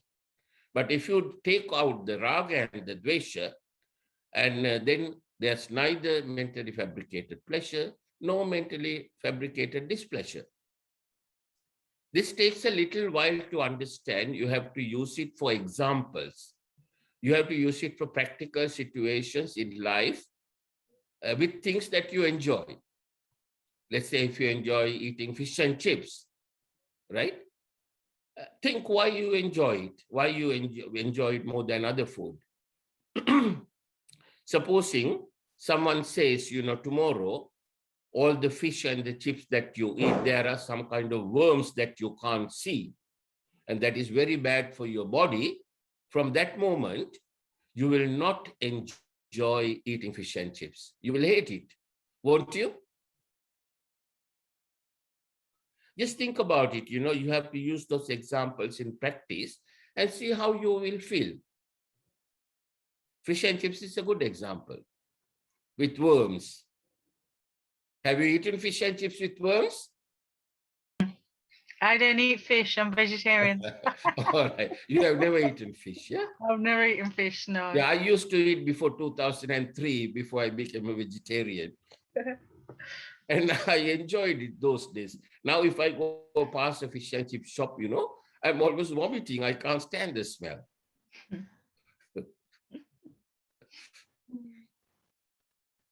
So earlier I was attached with raga, now I'm attached with dvesha for fish and chips or any meat shop or anything, Yeah.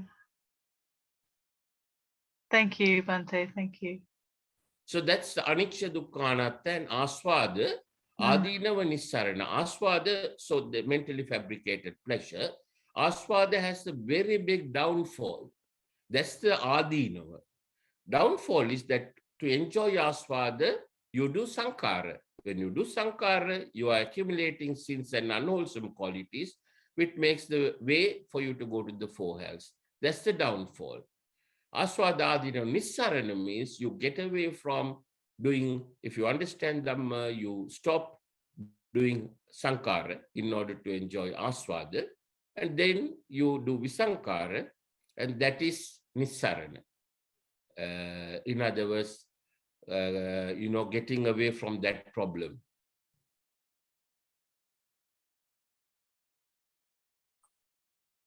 Good questions are coming up. Now, any other questions? Mandami Bhante, Vaishali here. Yes, Vaishali. Bhante, regarding the Anantariya Papa Kamma. Yes. So I was just trying to. So if you could please explain the Anantariya Papa Kamma in terms of the birth, like right now, since Buddha is not there, we are still living a life of human. Yes. So in relation to this, Bhante, please, if you could explain once more, Bhante. Yeah. I'm not 100% clear of your question, but I think what you are asking, is this what you are asking? Are you asking how Anantariya Papa Karma, if you have committed Anantariya Papa Karma, how that you will not get a human life until a new Samma Sambuddha appears? Is that what you're asking? Yes, Bhante. That, as well as on the other side, like right now we are living a life of human beings. Yes. So how do we understand ourselves that we have not created or not done any such karma? Yes, yes. Good question. You see, now, it says in one of the sutras, I think in more than one sutra, it says that if one commits Anantariya Papa Karma, one of the 5 big ones, Anantariya means non-stop results, right? In other words, in every life that person is born, he will suffer in the sense, you know, if he's in what do you call, in the hell itself, he will suffer and suffer and suffer non-stop. So it says when a person commits Anantariya Papa Karma, because it's so powerful, when he dies, he will go straight to the hell itself, the worst hell, the 4th one. Not the animal kingdom, not the Bhutaloka, not the Pretaloka, the hell itself. And he'll be burning there for, you know, unlimited amount of time until another Samma Sambuddha appears. That's what happened to Venerable Moggallana. And that's why, you know, when we see the statue of Venerable Moggallana or a picture of him, and it is painted so dark, you see, that actually they are painting it in dark blue. As a matter of fact, he had been, you know, thick, pitch black. Oh. His color was pitch black like an African. That is because, you see, he came straight from the hell in that life. He was in hell for a very, very long time because he committed Anantariya Papa Karma. But before he committed the Anantariya Papa Karma, strange situation was, he had already received affirmation from one of the Buddhas. I think it was Dipankar Buddha, or before that he will definitely become a chief disciple, one of the 2 chief disciples. But he was not Sotapanna. So once you have received, you know, an affirmation like that, you cannot become Sotapanna, because you will become Sotapanna in the last life. You see? Yes, Bhante. So that is the danger of, you know, wishing for those positions, because you cannot become Sotapanna, and you will have to circulate in these 31 planes until the next Samma Sambuddha appears. So in the meantime, if you happen to commit Anantariya Papa Karma, you go to the hell itself. So that's what happened to Venerable Moggallana, and the same thing has happened to Devadatta. You see, Devadatta cannot have a human life until the next Samma Sambuddha, Maitri Samma Sambuddha appears on this earth. So are you with me up to so far? Yes, Bhante. Only thing that is also mentioned. So the next point is, you are asking how that situation confirms that we have not committed Anantariya Papa Karma, right? Yes, Bhante.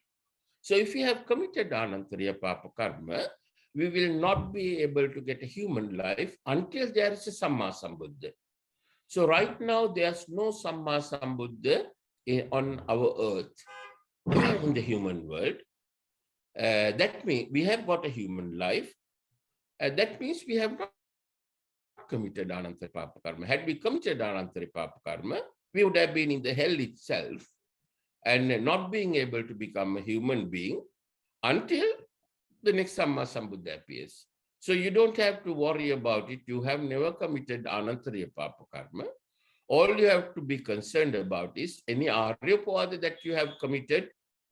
Okay, you can't eradicate that, but the rest, all the rest you can eradicate, maybe more than 90%, Lord Buddha said, it's more than 90% of the sins that most people have accumulated. So you can eradicate 90% of the sins or even more by practicing that meditation, asking for forgiveness, transferring merits, and wishing them Nibbana, which is a very, very powerful technique. You see, scientifically it works. So once you have done that, if you do it for a long time, if you do many times in a day, and if you do it properly, you will see gradually your worries will go away. Your problems will go away and you will, start to feel happier and lighter. And that's something I have experienced myself. You see, I'm not just quoting it from a book. I'm saying it to you from my experience. It really happens. Yes, Bhante. Bhante, may I ask one more thing, Bhante? Yes, please do. So according to what I understand is from the life that Mahamoggallanthe, he committed the Anantariya Papa Kamma with his parents. So from that life, after the ending of that life, till Samma Sambuddha, Gautama Buddha appeared, he was in hell, Bhante? He was in hell, yes. That's why even after becoming an Arahat monk, after becoming one of the two chief disciples, in the last life, again he had to, to go to Parinibbana after being assaulted by these rogues, because he killed his parents by assaulting, pretending that they were assaulted by rogues. Yes, Bhante. Thank you so much, Bhante. See, these are little Dhamma points that helps to, if you understand, it helps to, practice our path without having any doubts. Otherwise, like you're asking questions, the questions that Hartika was asking, obviously doubts will come in the mind, isn't it? Because our mind is, we have Vichikiccha until you become Sotapanna. You have Vichikiccha about Dhamma. How could this happen? How could that happen? You see?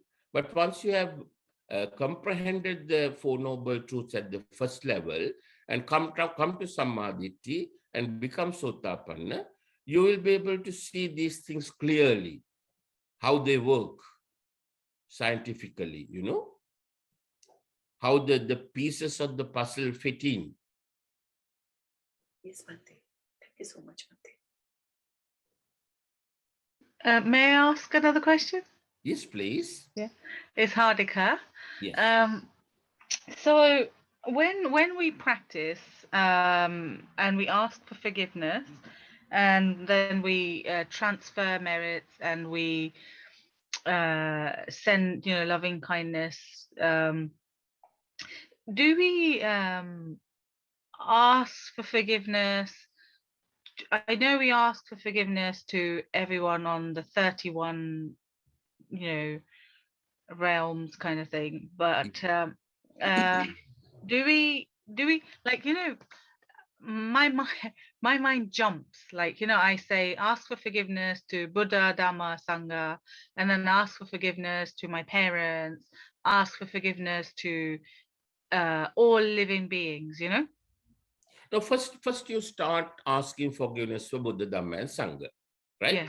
Yeah. And then you ask for forgiveness from all the living beings living on the 31 planes. When you do that, that includes your parents, that includes your friends, that includes your enemies, that includes the cat and dog you have at home, and that includes the bugs you have in your bed, and that includes everyone.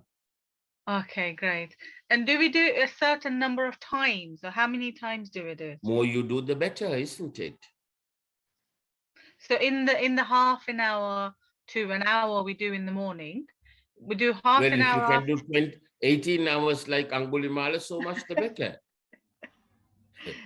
just asking for forgiveness or loving kindness and transfer No, as no, well? you do, you see, the way to do it is first, let's say you are doing it for half an hour, right? Yeah. First, you ask for forgiveness from the Noble Triple Gem Buddha, Dhamma, and Sangha. Then you think of the living beings living on the 31 planes, ask them for forgiveness, transfer merits to them, and wish them Nibbana, right? That's one round. Then you repeat that, right? You repeat that many times. More times you do, the better. For half an hour or something. If we For choose 18 to hours do a day. 18. As much as you can. Yeah. And then loving kindness? No, the loving kindness is there when you do that, isn't it? When we do transfer merit. Loving kindness you can practice separately also. But when you do that, you are doing loving kindness, aren't you? Okay. So I'm doing ask for forgiveness, and Yes. then I actually say transfer merits. Yes. And then I do may all beings be happy, blah, blah, blah. I do all that. Yeah, you can do it that way also, no harm.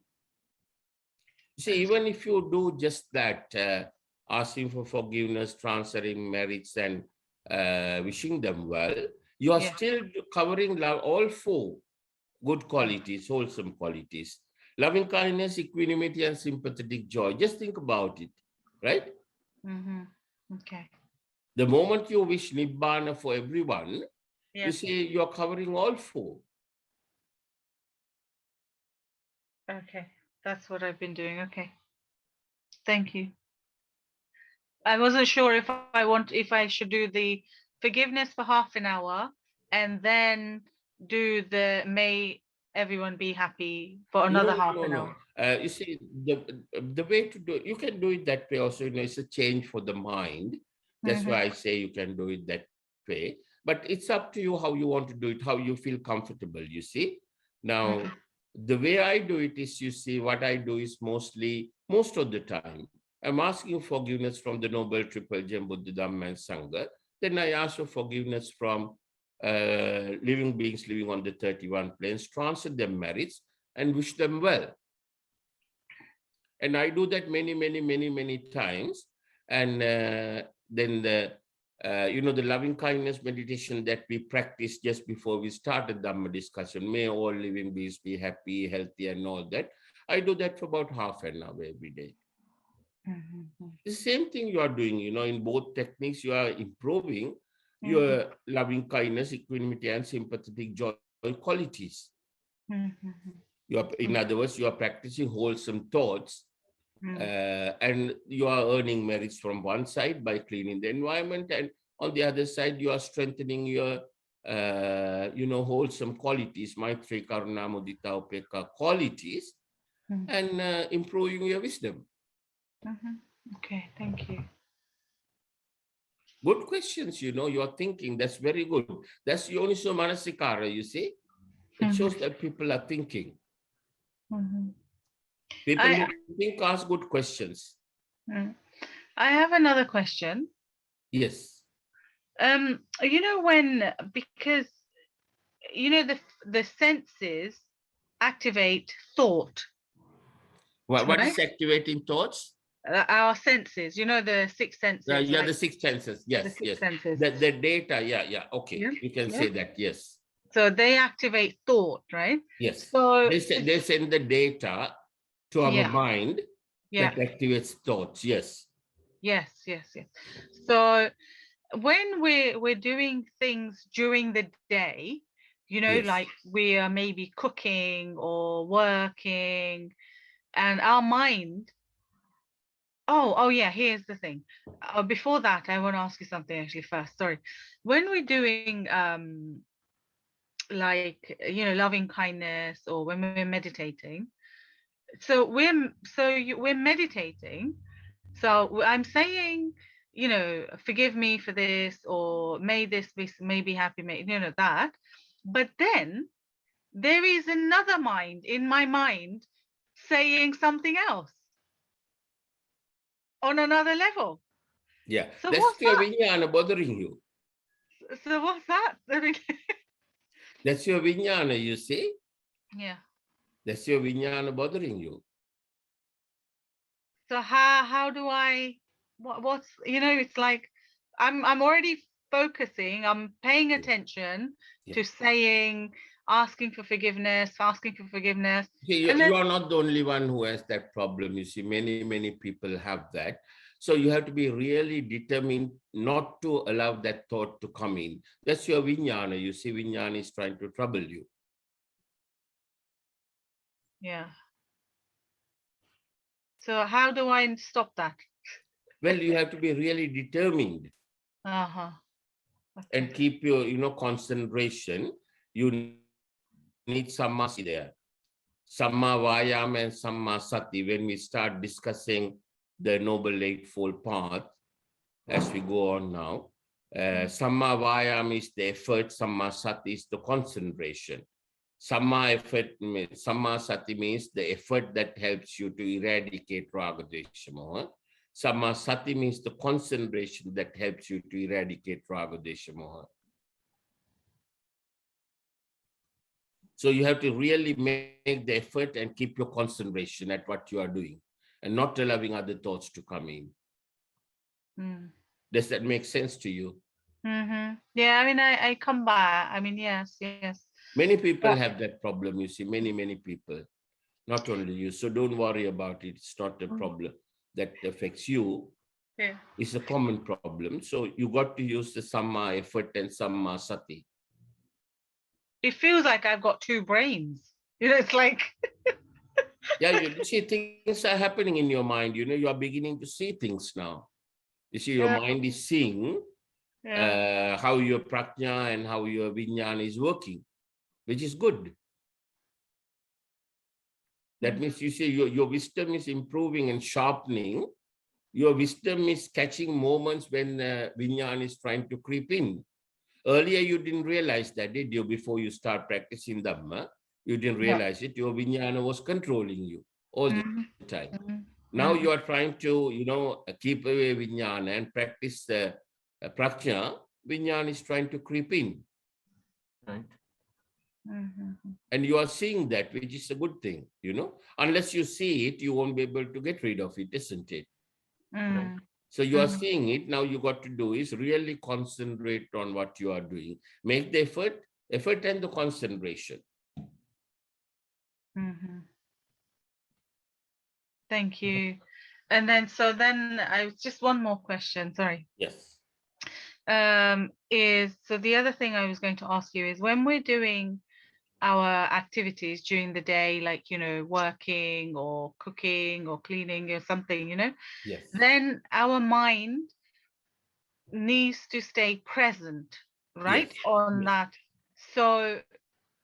So we can focus on what we're doing, but the mind still wanders into the past memory or the future. Yeah, it's the vijnana, isn't it? You So should that's stop. still the You same. should try and control that. It cannot be done immediately, overnight, because your mind is used to that for, maybe trillions of lives in the past, right? Yeah. Your mind is used to that, especially in this life. You have obviously done it, millions of times. So your mind is trying to do what it is used to do. Allowing the vijnana to come in. Vijnana is trying to get in. So you have to gradually, eradicate that, stop that. It's the concentration and the effort that is needed to keep away that, bad thoughts coming in. When you are cooking, you concentrate on your cooking. And if you want to think about something positive, Maitri, Karuna, Mudita, Upeka, you can think. But don't burn your hair, while cooking, while trying to meditate. And you keep your concentration and don't allow bad thoughts in all the raga, desha, moha to come in. That's the most important thing. Yeah. So if you really concentrate on your cooking, if your concentration is sharp enough, then other thoughts won't come in. But you see, the ordinary mind is used to that way, Because it has not been trained to concentrate on one thing. See, Lord Buddha said, untrained mind is like a crazy monkey. It cannot stay at one point. It will keep jumping here and there. Yes, thank you very much, Bhante. Thank you. You're welcome. Any other questions, anyone? Bhanteji. Vandami Bhanteji. Yes. Yeah, What's your Nathan, name, go ahead. sir? Can I ask? Yes, Pankaj? yes. Yeah. Bhanteji, I mean, just something about knowing more about the Dhamma, to study more about the Dhamma.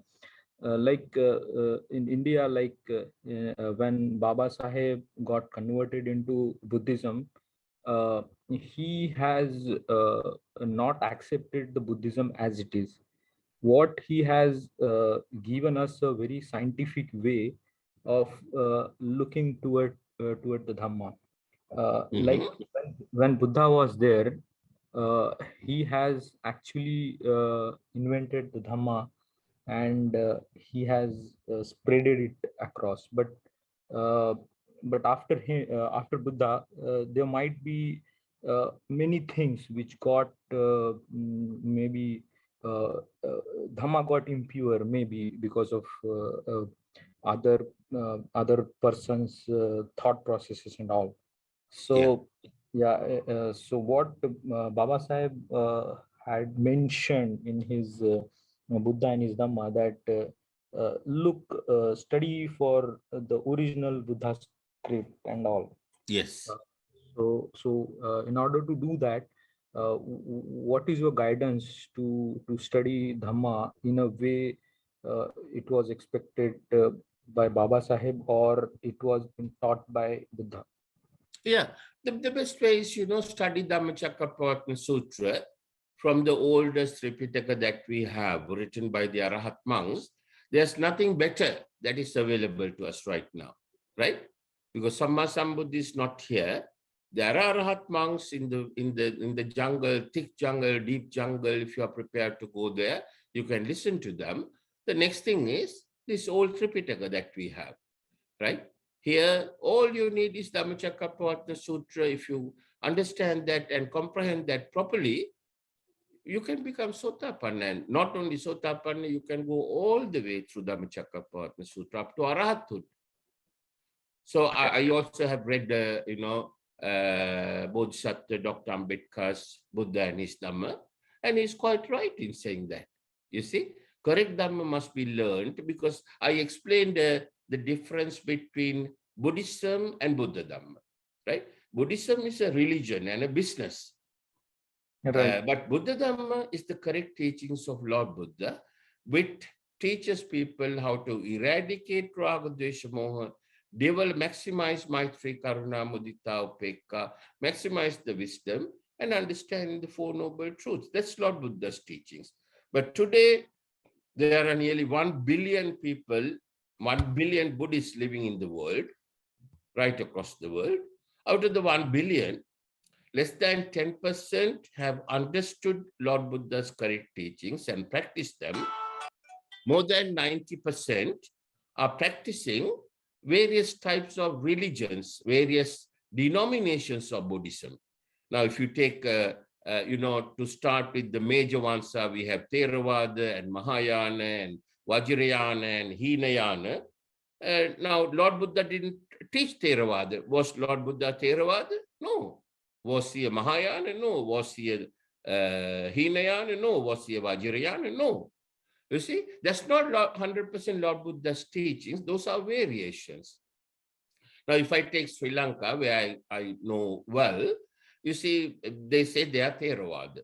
Within Theravada, they have 3 main denominations called Siyam Nikaya, Amarapura Nikaya, and Ramanya Nikaya. Nikaya means, like a denomination. Then within that denomination, they have so many sub-denominations. So in Sri Lanka, over 90% of the Buddhists are practicing more than 20 different versions of a religion called Buddhism, which has become a business today. but less than 10% are practicing correct teachings of Lord Buddha. It's the same all over the world. Does that answer your question? Yeah, Bhante, thanks. I think Pankaj had a question. I asked in between. Sorry, Pankaj. I mean, you can ask. No, not Hello, at all, Pankaj. Maxine. You're welcome. Vandavi Bhante. Namo Buddhaya. No, Buddha. Bhanteji, I wanted to specifically get some clarification on dana. Yes. So, my understanding is when we are transferring merits Yes. to all the beings across 31 planes, Yes. uh, this is my understanding, I may be wrong, Yes. that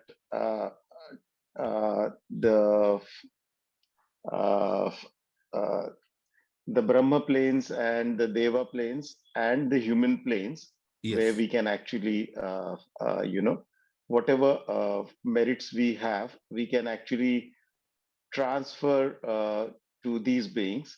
However, Yes. to the lower planes, it's difficult till the time a Samyak Sambuddha comes and comes in this universe and gives No, the it's teachings. for the lowest plane only. It's only those Okay. who have committed anantariya papa karma. The Right. 5 big ones cannot come out of the hell until a Okay. Sambuddha appears, right? Others can come out of it if they receive merits from their relatives, friends, whoever. Enough merits Okay. are transferred to them. They have an Sure. opportunity of coming out. Otherwise, they will have no opportunity. Unless and So until does they that? receive merits from others, because they Yes. cannot earn merits. They cannot practice wholesome deeds and earn merits, right? Because they don't Right. have a So developed mind. They don't know Dhamma. They don't know the difference between wholesome deeds and unwholesome deeds, merits and sins. right. They do the wrong things all the time. The only hope they have is the merits that they are receiving from the people who are living either in the human world or Devaloka or Brahmaloka, right? Right. So if I do some dana on Yes. specifically some specific occasions and I transfer those merits, so does that mean that anybody and everybody, including the ones who are there in the lower planes, they would get benefited by that? Well, it depends on how you wish. You see, if you wish that this merit should be transferred to all the living beings living on the 31 planes, they will all receive it. If you Okay. say I'm transferring this merits only to my relatives who have passed away, only they will receive. Right. Right? It's your And this, merits. How you yes. transfer it is up to you. How you wish. If you wish it for one person to receive, only one person will receive. If you wish that I think 100 people will receive, 100 will receive. If you wish that all the living beings living on the 31 planes, all of them will receive. Does that I make got it. I sense? think yes, yes, it makes sense. I think you were very clear in that example you said on that cancer. Yes. If we do some meritorious deed, I think I understood that way. So my only doubt which I had, and I think you are clarifying that it's only beings who do those ananta papa karmas are the ones who may not get benefited by this. Otherwise, everybody else, including the ones who live. No, they will Uh, get benefited. It will be deposited in their account, but they will not right. be able to use it immediately. Okay. Okay. There is no They will redemption not be able happening. to use it until a new Samma Sambuddha appears and they Got come it. back to the human world. Right. So it's not like a prepaid card. I'm sorry. Yes, yes.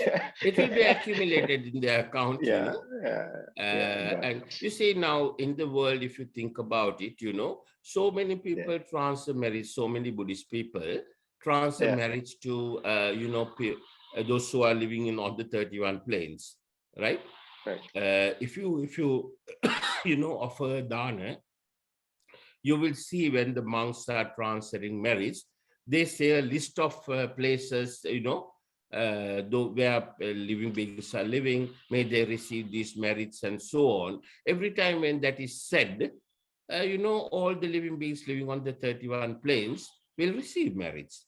It's just that those who have committed anantari papa karma and who are in the hell itself, they will receive the merits, but they will not be able to use them immediately. It will be deposited in their account. They will be able to use it one day when they come back to the human world. Sure. Thank you, Bhante. Any other questions, anyone? We got about another 9 minutes. Vandami Bhante. Yes, Namo Buddhaya. May I know who is calling? This is Pankaj Bhante. Hello, hello, Pankaj. Bhante, my question is related to Sila Bhatta Paramasa. So, Right. doing Vandana, doing Uposatha, anything that, let's just say, the popular religion, Buddhism, expects us or, teaches us. Will that be, or will it not create any punya karma for us, Bhante? Will it not be helpful for? Give me a specific punya karma you're talking of. Let's say we are doing Uposatha and we are trying to live a life of a monk for that day. Okay. We are trying to spend our time learning Dhamma or with Dhamma as much as possible. Yes. And that is the way we are trying to kind of do the Uposatha. Yeah. See, the golden keywords are Raga, Dvesha, Moha and Maitri, Karuna, Mudita, Upekka. Whatever you are doing on that day, if it helps you to reduce your Raga, Dvesha, Moha and improve your Maitri, Karuna, Mudita, Upekka, that is not Silabhata Paramasa, right? But on the other hand, if you are going to observe Uposatha just to show other people that you are doing it, it depends on what you have in your mind, you see. So that's Raga Desha Moha. Or you want to, get away from the house, or you want to go there and relax. You find it so relaxing. And if your feelings are not, what you are doing is not going to help you to gradually eradicate Raga Desha Moha and develop Maitri, Karuna, Mudita, Upekka, then that becomes Silabhata Paramasa, right? For example, if you are going and offering flowers and joe sticks and oil lamps and wishing that may I pass my exam, that's Silabhata Paramasa, right? But if you are going there and sitting down and meditating, you pay your homage to Buddha, Dhamma and Sangha, and you sit down and meditate, you practice some kind of meditation correctly, that is not Silabhata Paramasa. It depends on what you do and what your mental condition is. Are you constructing your thoughts with Maitri, Karuna, Mudita, Upekka, or are you constructing them with Raga, Dvesha, Moha? Those are the golden keywords, you see, Maitri, Karuna, Mudita, Upekka, and Raga, Dvesha, Moha. So the same act that you are doing, you could do it with Maitri, Karuna, Mudita, Upekka, or you could do it with Raga, Dvesha, Moha. Yes, Bhante. Does that answer your question? Yes, Bhante. Thank you very much, Bhante. So doing Uposatha is very good, but during that time, you must utilize the time to reduce.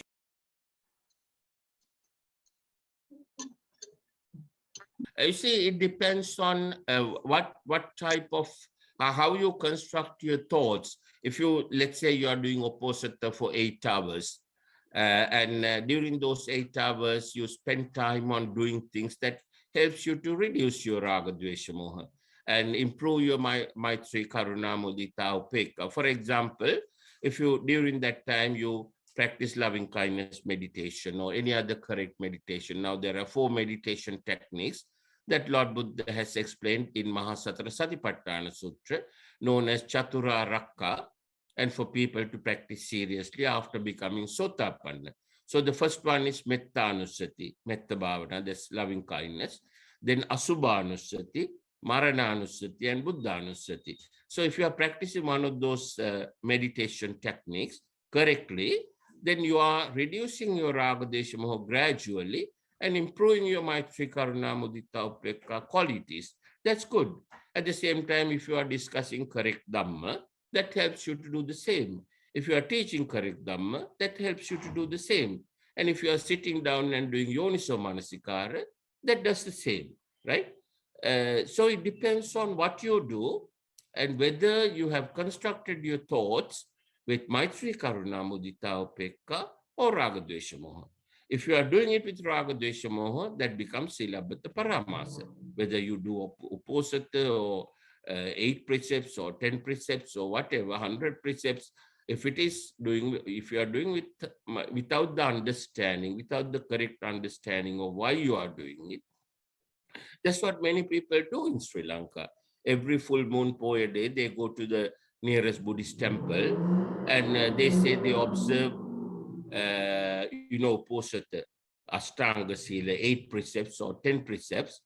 And groups of them get together and they gossip, right, to pass the time.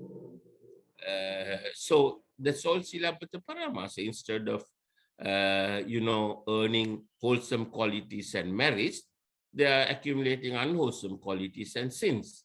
So it depends on how you spend your time, you see, not what you do, how you spend your time and what kind of mental condition you have, whether you have constructed your thoughts with Raga, Dvesha, Moha, or you have constructed them with Maitri, Karuna, Mudita, Upekka.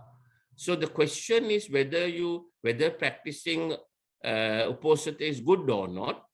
Practicing Uposatha is good provided you practice it the correct way, right?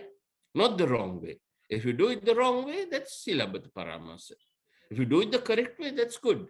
That helps you to eradicate Raga, Desha, Moha to a certain extent, at least a very little, and develop your Maitri, Karuna, Mudita, Upekka. Does that answer your question? Yes, Bhante. Thank you very much, Bhante. We still got another 2 minutes for another question. One more question, anyone? Bhante? Yes, sir. Yes, Bhante. I have one more question, Bhante. This is okay. Pankaj. So, are there any Pali Gathas, Bhante, that we have to say when we are transferring merits to the 31 planes? People No, come out. gathas are not necessary, you must say something that hits your heart. If you are just paraphrasing some gatha without knowing the meaning, that's useless. You see, whatever you are saying, it must be a feeling that's coming from your heart.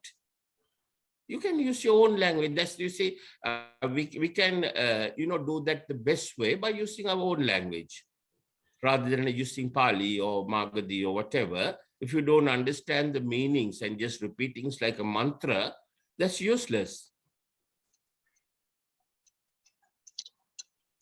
Does that answer your question? Yes, Bhante. Yes. Thank you very much, Bhante. Okay, we got 6 minutes left now. So let's transfer merits and offer blessings to everyone. Now today, I think last time I mentioned, actually several times I mentioned that I was going to explain the meaning of Imina punya kammena mame bala samagamo satan samagamo hotu yavanibbana patya idamme punya kammang asavakya vahang hotu sabba dukkha pamujatu. Those 2 gathas, we always say that one before the last as the Buddhist tradition. Now, imina punya kammena mame bala samagamo satan samagamo hotu yavanibbana patya. Imina punya kammena means with the blessings of the merits that I have accumulated, mame bala samagamo, may unwholesome thoughts not come to my mind. Never come to my mind or not come to my mind. With the power of these merits that they have accumulated, may unwholesome thoughts not come to my mind. Mami bala samagamo satan samagamo hotu. May wholesome thoughts come to my mind. Yavanibbana patya, and may that help my path to Nibbana. Does that make sense?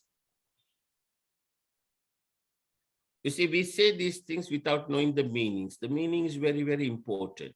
Then the next thing we say is, Idamme punya kamman asavakkayavaham hotu sabba dukkha pamujjatu. Asava means the unwholesome qualities that we have accumulated throughout our samsara, the unwholesome qualities that we have in our box number 3 in the Vitakkasanthana.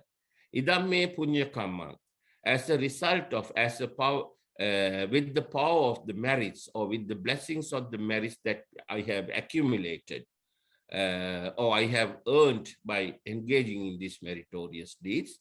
Idamme punya kamman asavakkayavaham hotu. Asava means the unwholesome qualities, raga, desha, moha, that we have accumulated in our chantana. Vakkayavaham hotu means cut it off, help me to cut off, eradicate gradually.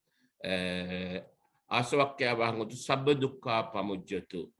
Through that, help me to eradicate my suffering. So that's what it means. That's why we say that most people say these things, but they don't know the meaning of it, or they have wrong meanings. They have translated them wrongly and says all kinds of things, but this is the correct meaning and it makes sense. Okay, now today, by engaging, by having the Dhamma sermon, Dhamma discussion, we have completed 10 major meritorious deeds. In fact, we may have completed hundreds if you really analyze it, but 10 major meritorious deeds we have completed.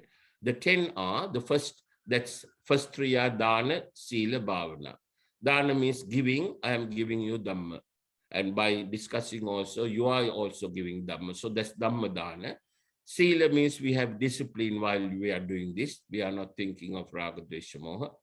Sila, Bhavana, we do a meditation. We did a meditation earlier. Right now, throughout the discussion also, if we concentrate, we are doing a meditation. So Dana, Sila, Bhavana, we are completing.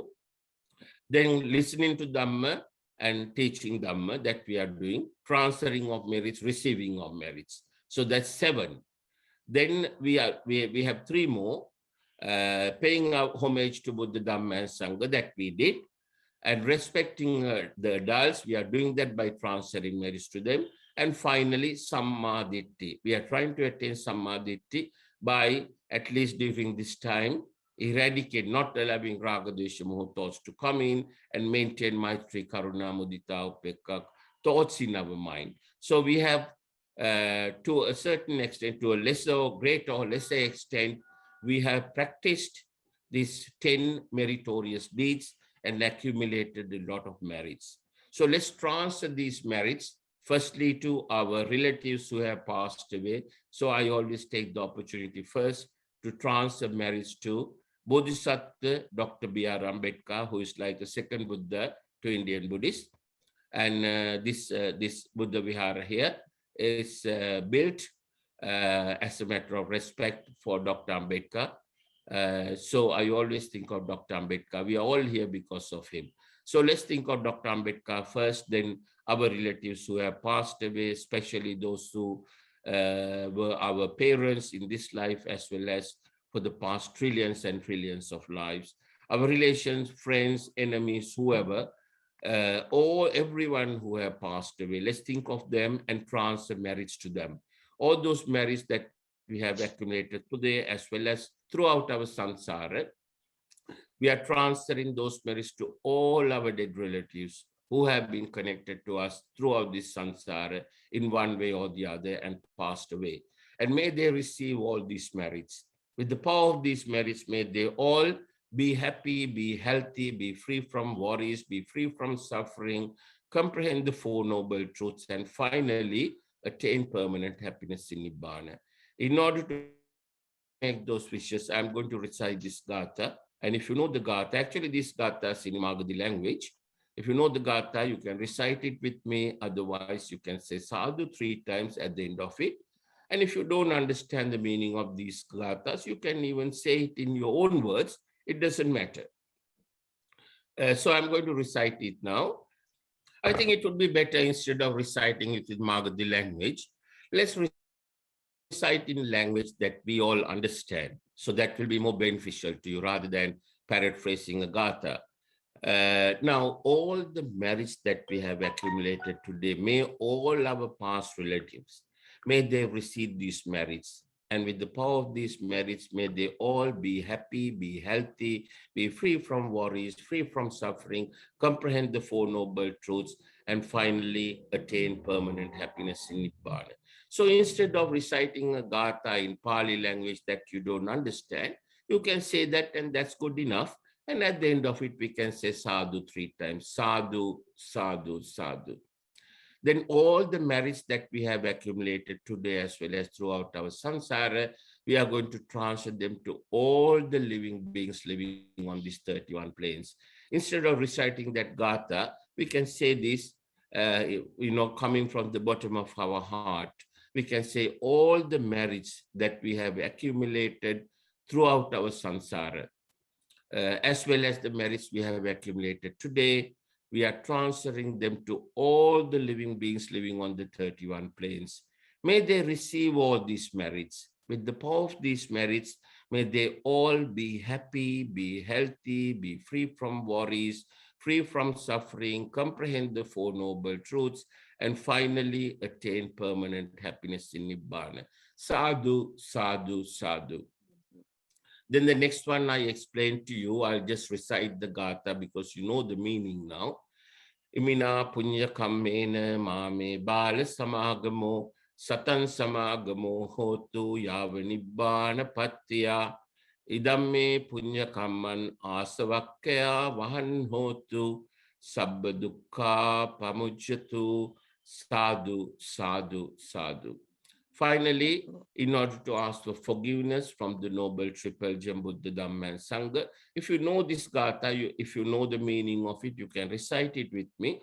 Otherwise, you can just say what you feel in your heart, asking forgiveness from the Noble Triple Gem, Buddha, Dhamma, and Sangha. You can say it in your own language, in your own words.